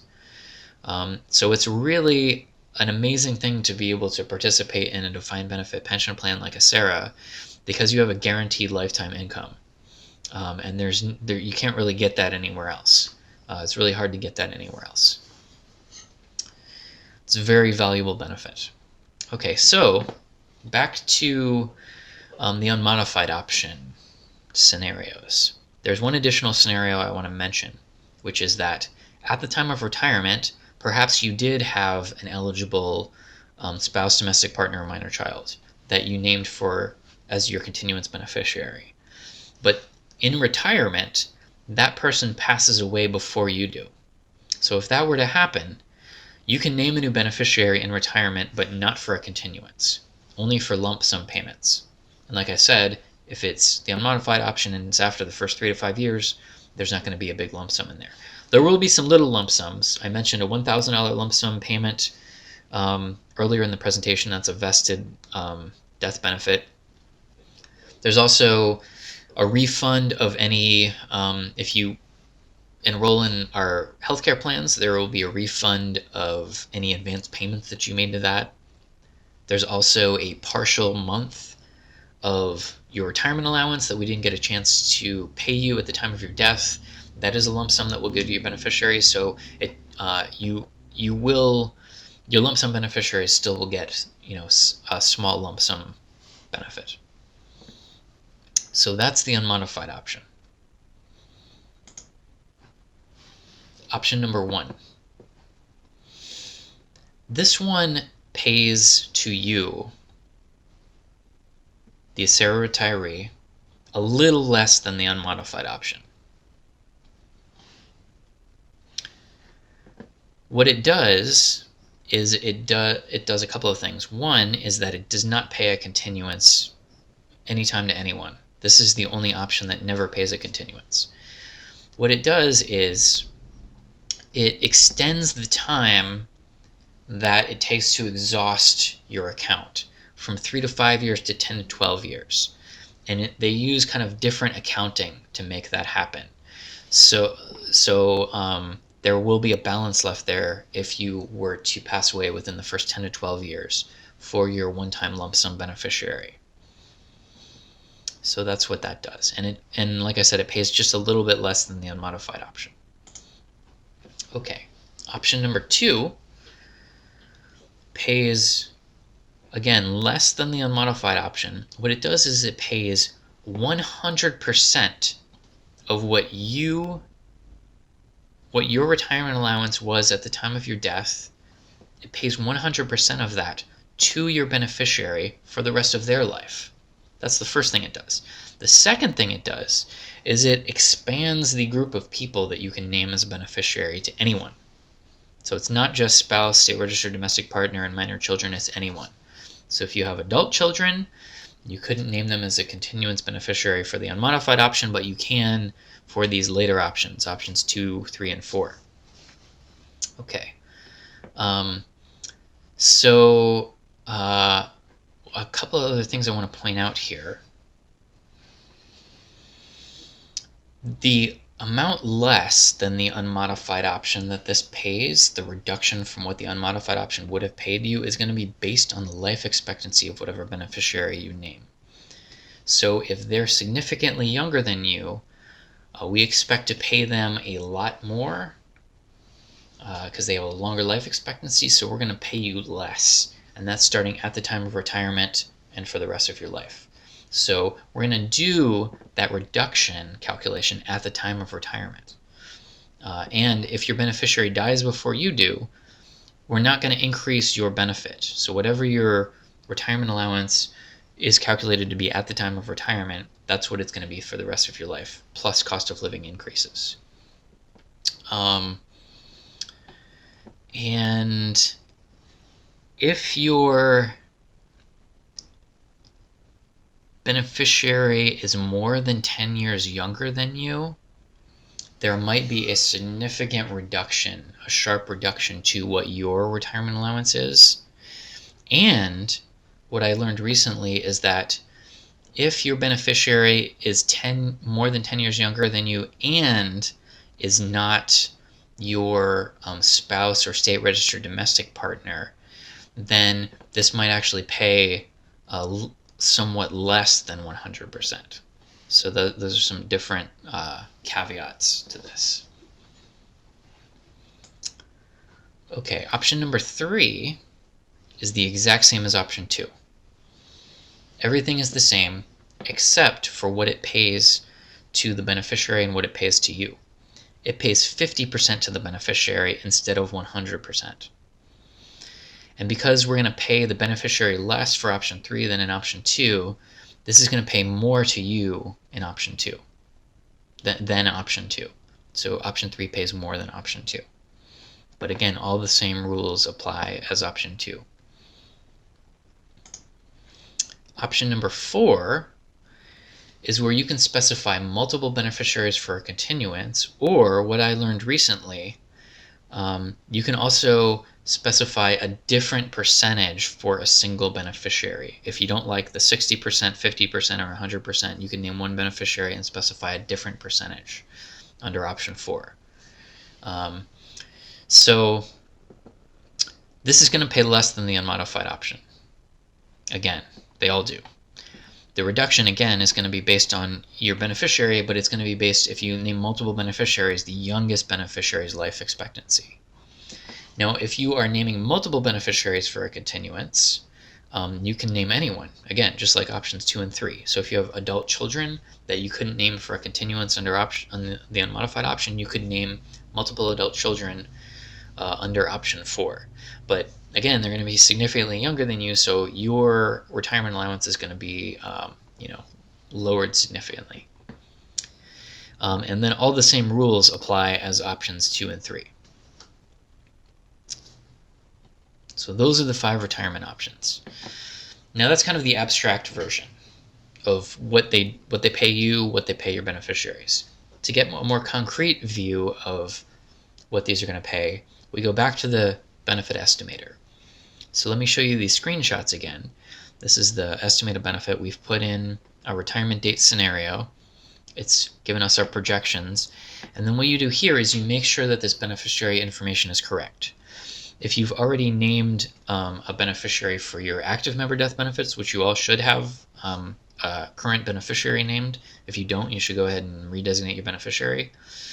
And you can always click here for instructions in the form to do that. If you see your beneficiary in here that you want to select, you can select them from the drop down. Just make sure that the date of birth is correct, because some of them aren't, and it'll throw off the calculations. Or you could just type it in. You could just type in all the info, and you hit Get Estimate. Again, you end up with this Retirement Benefit Estimate PDF. And just to zoom in again, now you can kind of wrap your head around like what the different options mean. And you'll notice some things about your estimate. You'll notice that the unmodified option, this is your retirement allowance estimate column.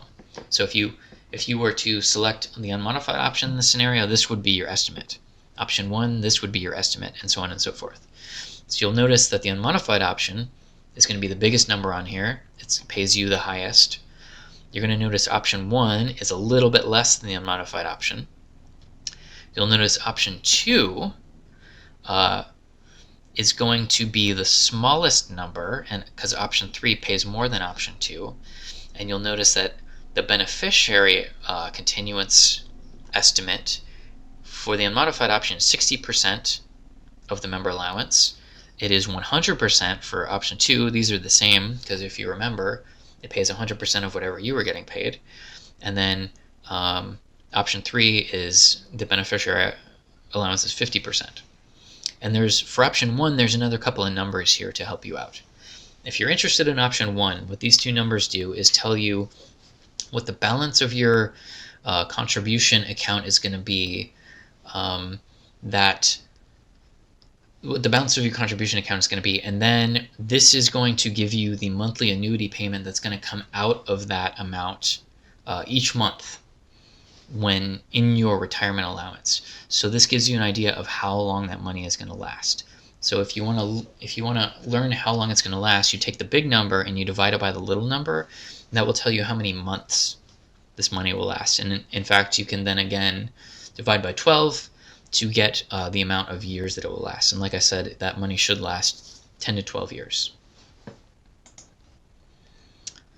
Any questions on the retirement options before I move on?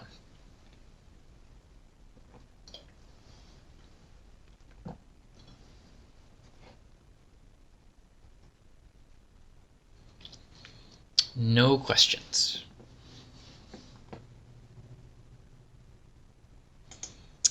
Okay, let's talk about other benefits. So again, a new item from our retirement planning checklist. Understanding other benefits. ACERA offers a group of what we call non-guaranteed benefits, or also known as non-vested benefits.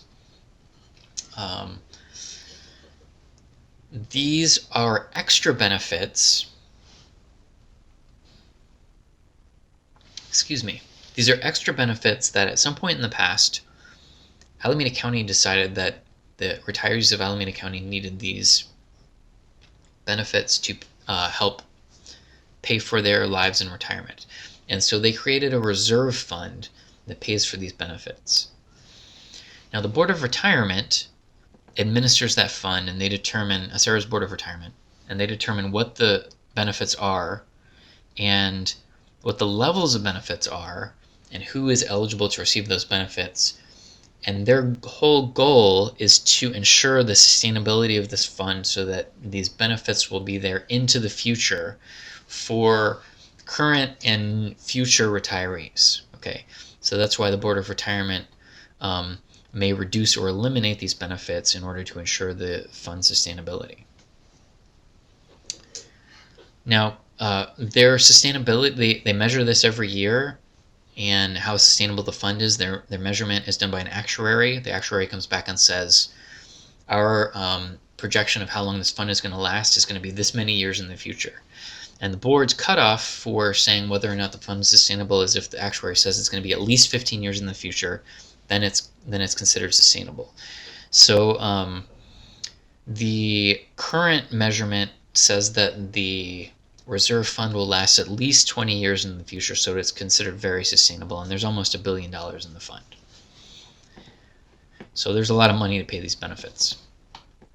Okay, the board's rules about who is eligible for the benefits are mostly based on years of ACERA service credit that you need to qualify.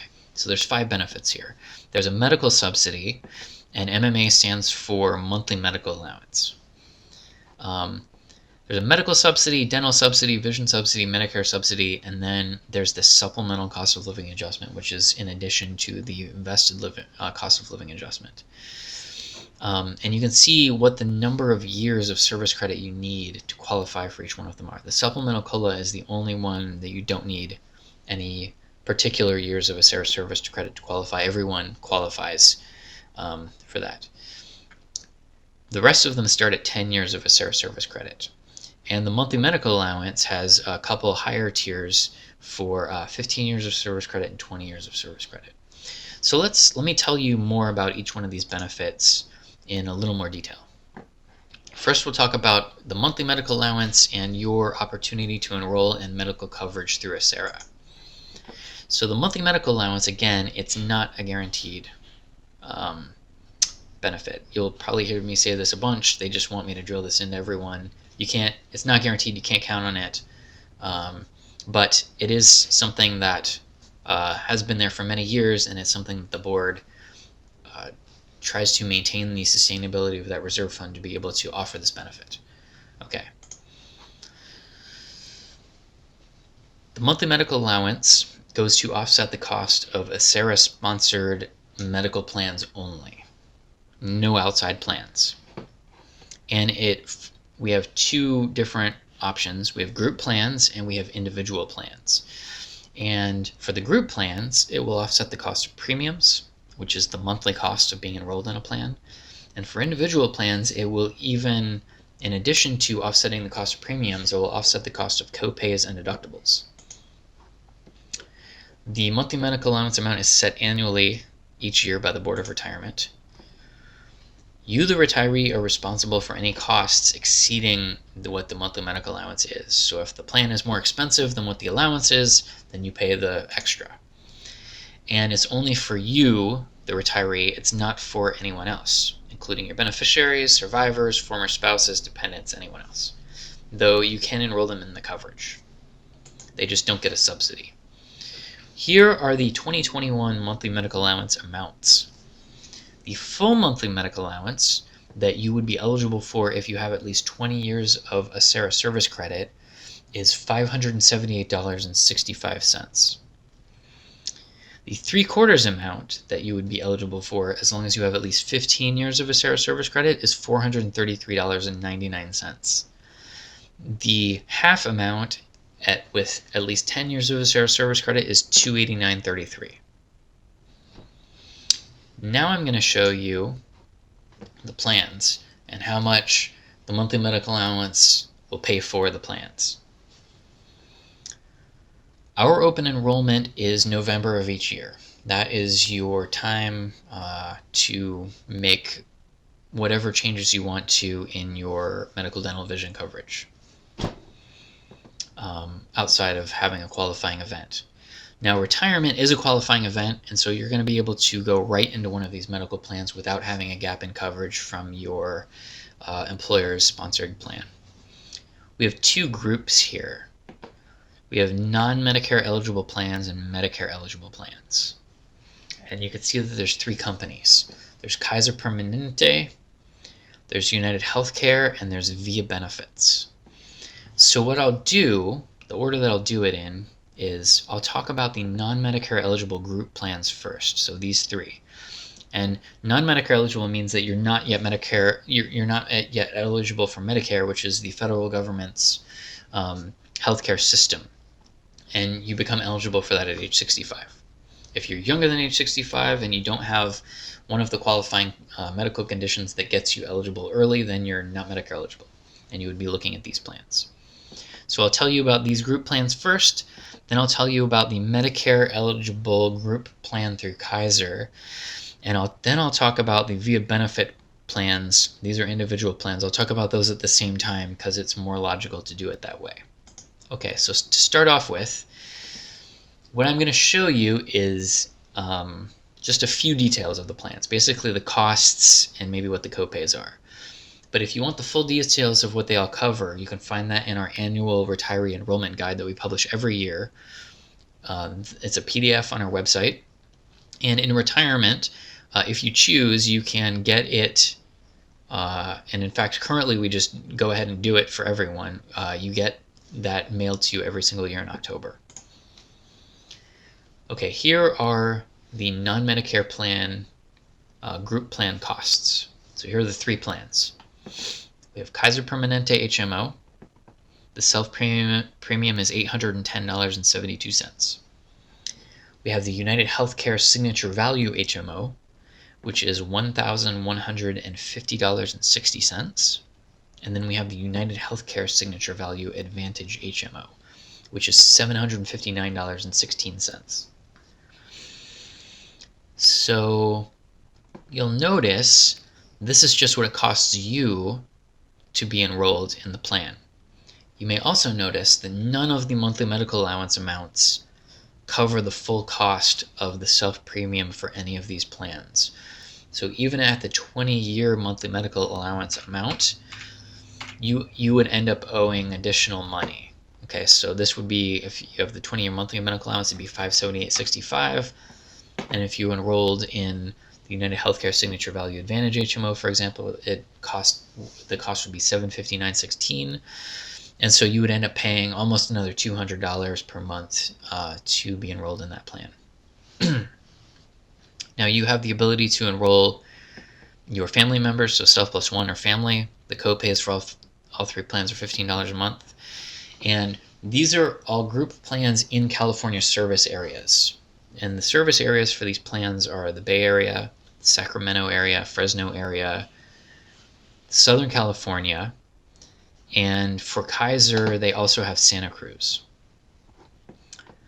Another thing that you might notice is this text at the bottom, which is highlighting our cheapest plan currently, our most inexpensive plan, the United Healthcare Signature Value Advantage HMO, is $759.16, which makes it 34% cheaper than the other United Healthcare plan and 6% cheaper than the Kaiser plan, which is the first time that this has ever happened. Usually the Kaiser plan is the cheapest. And what you have to do when you're enrolled in that Signature Value Advantage plan is pretty simple. There's just like a narrower, high-performing network of providers that you stick to. And you can search what those providers are out on the United Healthcare website. when the county studied this, they found that almost everyone who was enrolled in the more expensive United Healthcare plan, they were already sticking to those providers in the high-performing network, and so it just makes good sense to switch over to the Signature Value Advantage plan to get the much cheaper rate. Okay, those are the non-Medicare group plans. Okay, so this is a very rudimentary version of your Acera check stub, just to show you how, if you're eligible for the monthly medical allowance, how it works with your check stub. And if you enroll in one of our group plans, how it works with your check stub, with your Acera check. So if you enrolled in one of our medical plans and you're eligible for the monthly medical allowance, here's what it would look like. You have your gross Acera retirement allowance. And then in the deductions column, you would have the premium amount for whatever health plan you enroll in. So in this example, they're enrolled in Kaiser HMO, and we will deduct the monthly premium amount that it costs to be enrolled in that plan from your check, and we'll send that over to Kaiser as a courtesy to you. Then over here in the additions column, if you're eligible for the monthly medical allowance, you'll see the monthly medical allowance amount be added to your check. And so you end up paying the difference between the cost of the plan and the monthly medical allowance you're eligible for, and that becomes your net. There's other deductions and additions that you may see, including with tax withholding, because you're going to owe taxes. But this is just like a crude version of your check, like I said, just to show you how the monthly medical allowance works. Okay, so now that we've discussed the group non-Medicare plans, let's talk about the group Medicare plan. If you are Medicare eligible and you live in those California service areas that I listed off, you have the option of choosing this Kaiser Permanente Senior Advantage group plan. Now, the way these Medicare plans work is the federal government is going to provide a certain level of coverage with Medicare alone. And so you enroll in Medicare and you receive that level of coverage. Now, if you want to, and it's purely optional, you can enroll in sort of this additional level of coverage, and it gives you a higher level of coverage than Medicare alone provides. And then there's a cost to it. So for 2021, the Kaiser Permanente monthly self-premium is $382.21. So you can see that it's significantly cheaper than the non-Medicare plans, and that's just simply because the federal government is providing most of the care. You may also notice that it's cheaper than both the 15-year and 20-year monthly medical allowance. So if you had at least 15 years of Acera service credit and you're Medicare eligible and you enroll in this plan, it costs you $0 for yourself, because your monthly medical allowance covers the full amount of the premium. You may also notice in this illustration for just this plan, I provided the 20-year monthly medical allowance amount, a row, to show you what the monthly medical allowance would be, and then I subtracted out the monthly medical allowance from the premium to show you what your out-of-pocket cost would be for the premium for this plan. You may notice for this 20-year monthly medical allowance, it's $382.21. That wasn't the amount that I showed you earlier. And that is because the rules of the monthly medical allowance state that it only pays up to the amount of the group premium, not over. So you do not get to keep the change. So if this is your premium amount because you choose this plan, then your monthly medical allowance amount at the 20-year and even 15-year level becomes the exact same amount, $382.21. And what it means is that you have a $0 out-of-pocket cost for that. And so you would see this amount go in and out of your check every month. And then there's all these other options for if you're enrolling Self Plus One or Self Plus One plus Family. There's different premium amounts, and then there's the monthly medical allowance row, and then the out-of-pocket cost row. If you may notice that this is a little bit the monthly medical allowance amount for Self Plus One. If you're enrolling your spouse and only one of you has Medicare, and you are the one that is not Medicare eligible, then this would be your premium here, $1,192.93. But your monthly medical allowance, since you would be, your premium kind of effectively is the higher premium from the non-Medicare plan, you would get the full monthly medical allowance for that to use to offset the cost of that. Now, if you're the one that's Medicare eligible, then it only pays up to the amount of the self-premium. The copays for this plan are $10.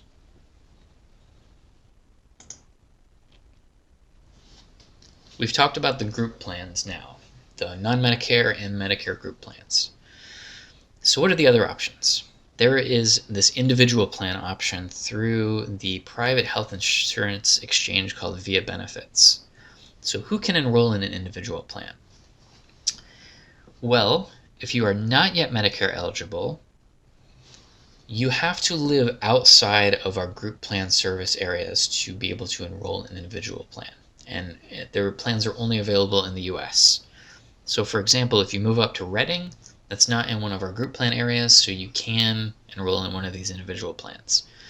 If you're not yet Medicare eligible and you're still living in Oakland, you can't do it. You have to pick one of the group plans if you want coverage through us. Or if you move out of state, you can pick one of these individual plans through Via Benefits. Now, if you're Medicare eligible, you can find a plan anywhere in the US, and all you have to do is enroll in Medicare Parts A and B. And you don't have to worry about where the group plan service areas are. It's anywhere in the US. So you can get an individual plan if you live in Oakland. So Via Benefits is a private health insurance exchange that we contract with to be able to provide you a wide variety of individual plan options and to be able to help you find a good individual plan option for you and to do a lot of the administration of this. What they do is they contract with 80 or more insurance carriers in the single marketplace. There's like 1,000 different plans to choose from.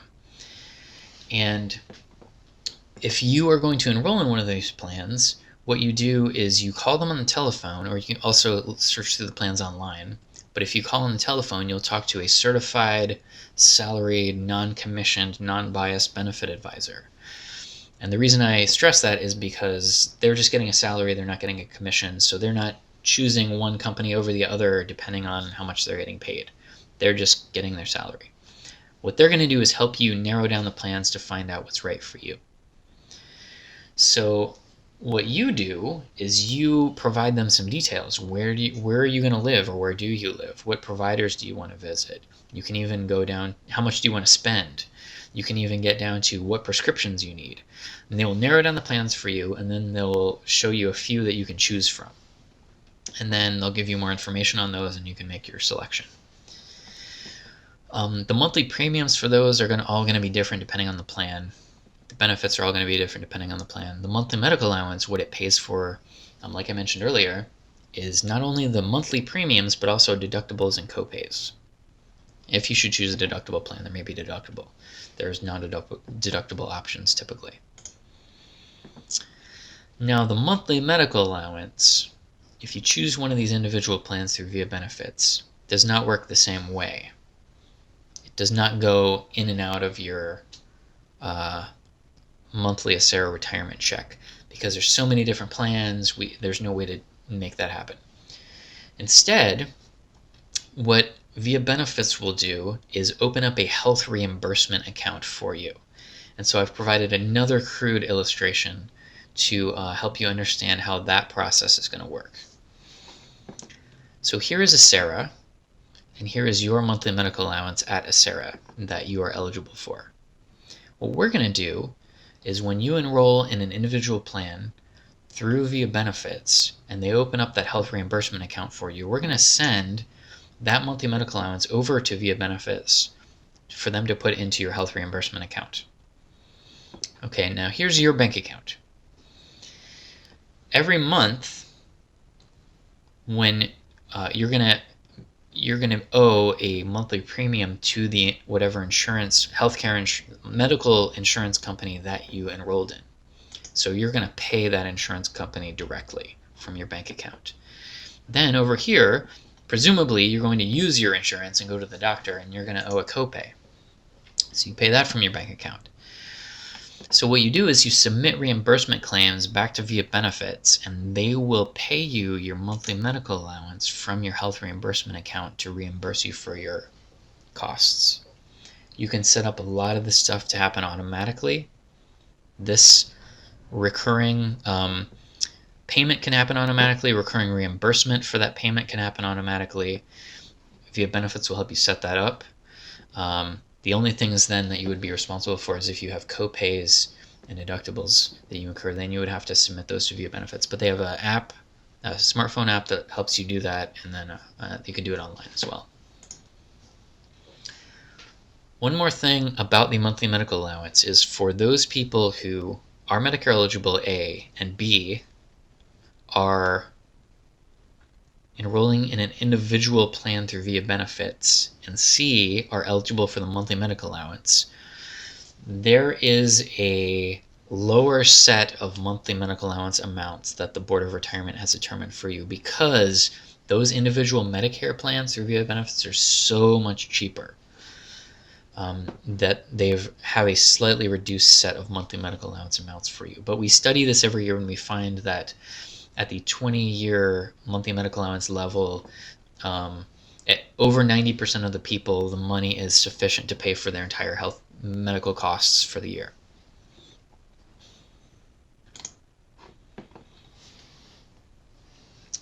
Okay, those are medical. That's the medical plans and medical subsidies. Any questions on that?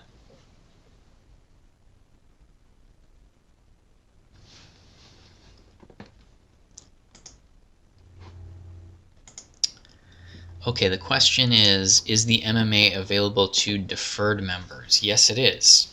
It doesn't matter whether you retire from deferred status or retire straight from active employment, as long as you meet this ACERA years of service credit requirement, then you are eligible for the monthly medical allowance. You are welcome.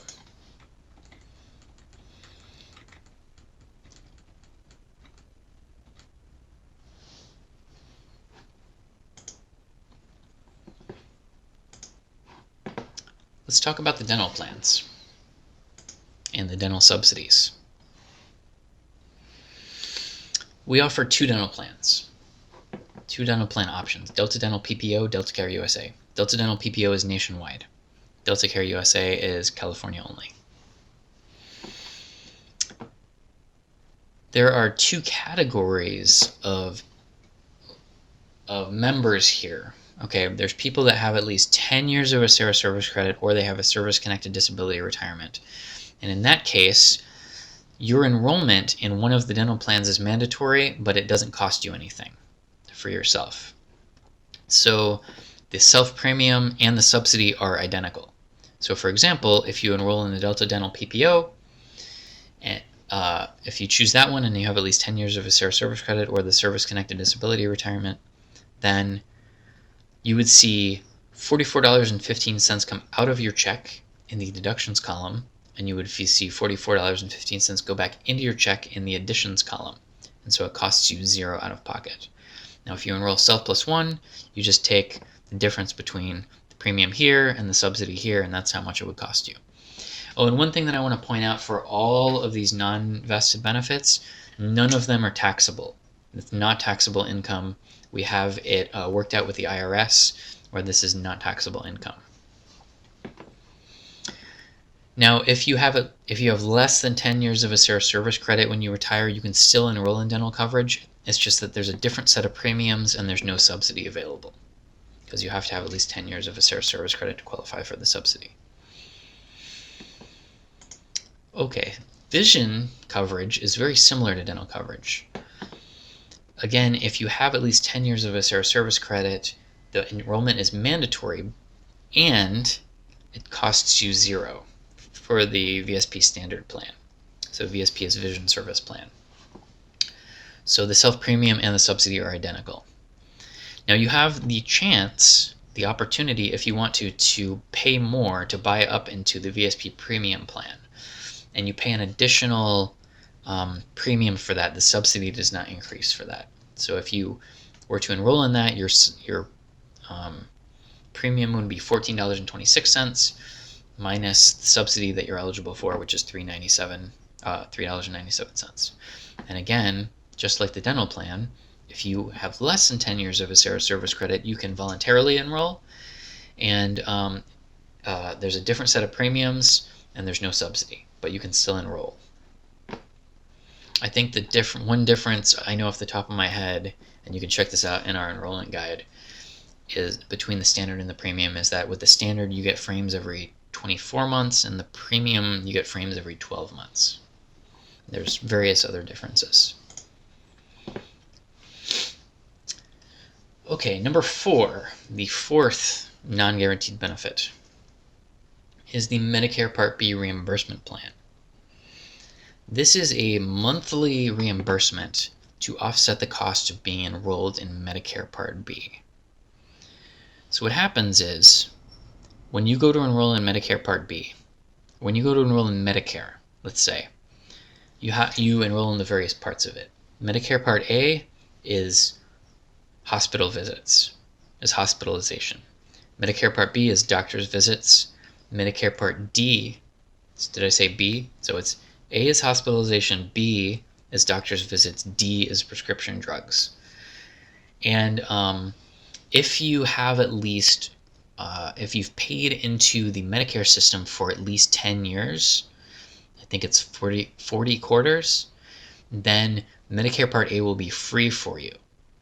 If you haven't been paying into the Medicare system, like a lot of our sheriff's deputies, they have it arranged so I don't know why they do this, but like the employers do this, but you don't pay into the Medicare.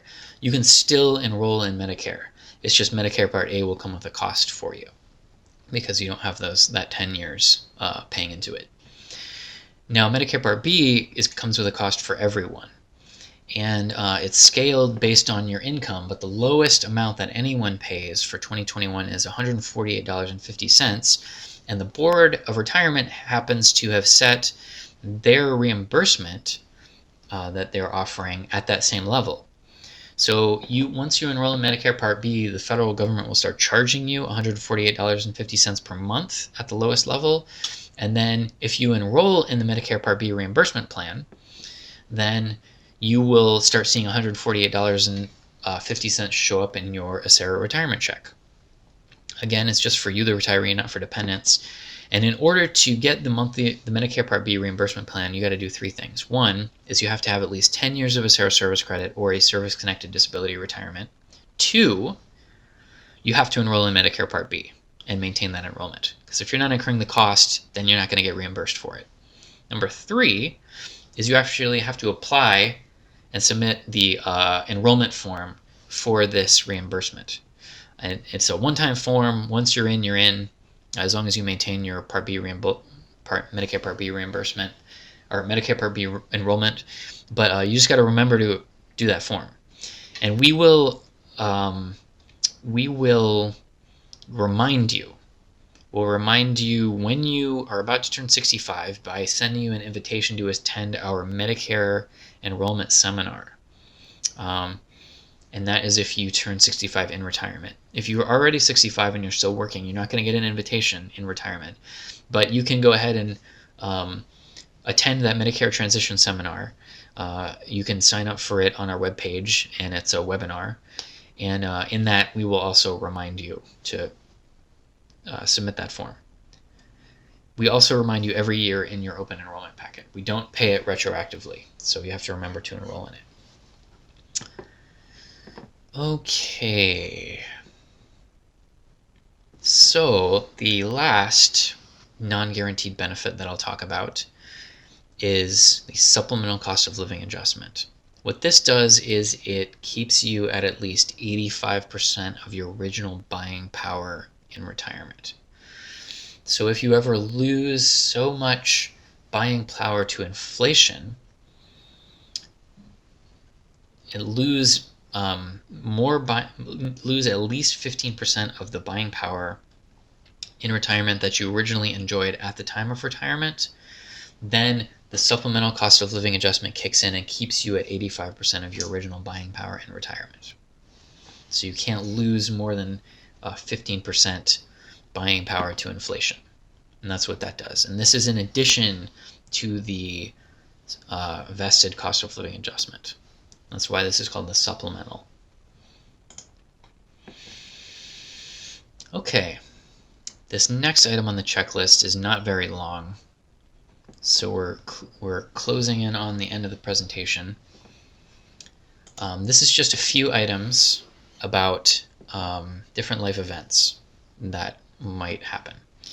And because not all of these apply to everyone, I don't have a lot of information about them, so I'll just go through them and quickly let you know that the information exists that you should probably read. So if you are going to defer your retirement, which means you're going to quit working before you retire and not go straight from active work into retirement, there are various things you might want to know about that. And so you should go ahead and read our deferred retirement page. Okay, and then there are death benefits available should you die before retirement. So it's good to be cognizant of what those are.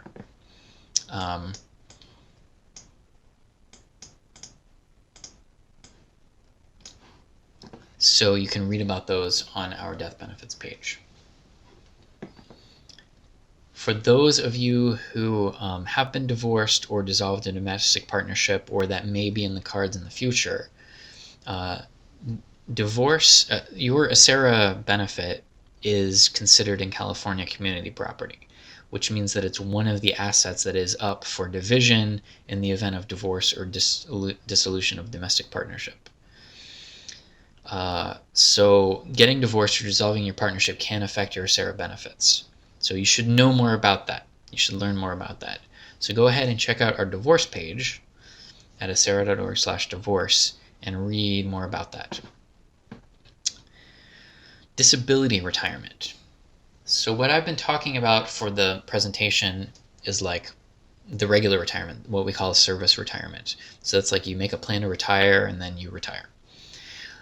There's a different type of retirement called disability retirement, where if you become permanently disabled and you cannot perform your job duties, you might need to retire early. And so we have this way of doing that called disability retirement. So you can apply for disability retirement, and if you're awarded a disability retirement by the Board of Retirement, then you can retire early on the disability retirement.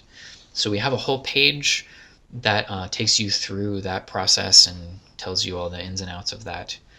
So go ahead and check out that information on our site.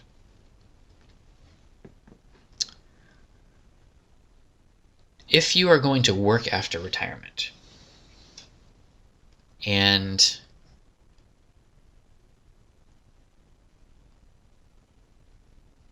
that job is for anyone else except for ACERA's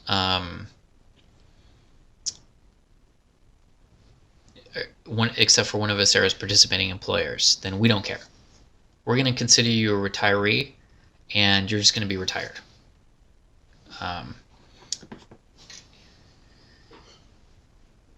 Sorry, I was trying to think of 8 things at once. So if you go to work for anyone but one of ACERA's participating employers after retirement, we don't care. We're just gonna consider you retired. Now, if you do come back to work for your employer or one of our other participating employers, then there are duration limits and restrictions on that you should know about, and you should check out that page. Finally, if you relocate after retirement, just go ahead and let us know, because that helps us keep in touch with you. And there's a whole process for that on our page. If you want to sign up for ACERA email news, it's a good idea. You can go to acera.org/subscribe, and we will send you any news that we post to our website. We hardly send out any news. Okay, so you're not going to get inundated. And if you don't want to continually checking our website, we only send the important stuff. So go ahead and subscribe. If you have any questions, we have a call center full of experts, and they are there to answer your questions.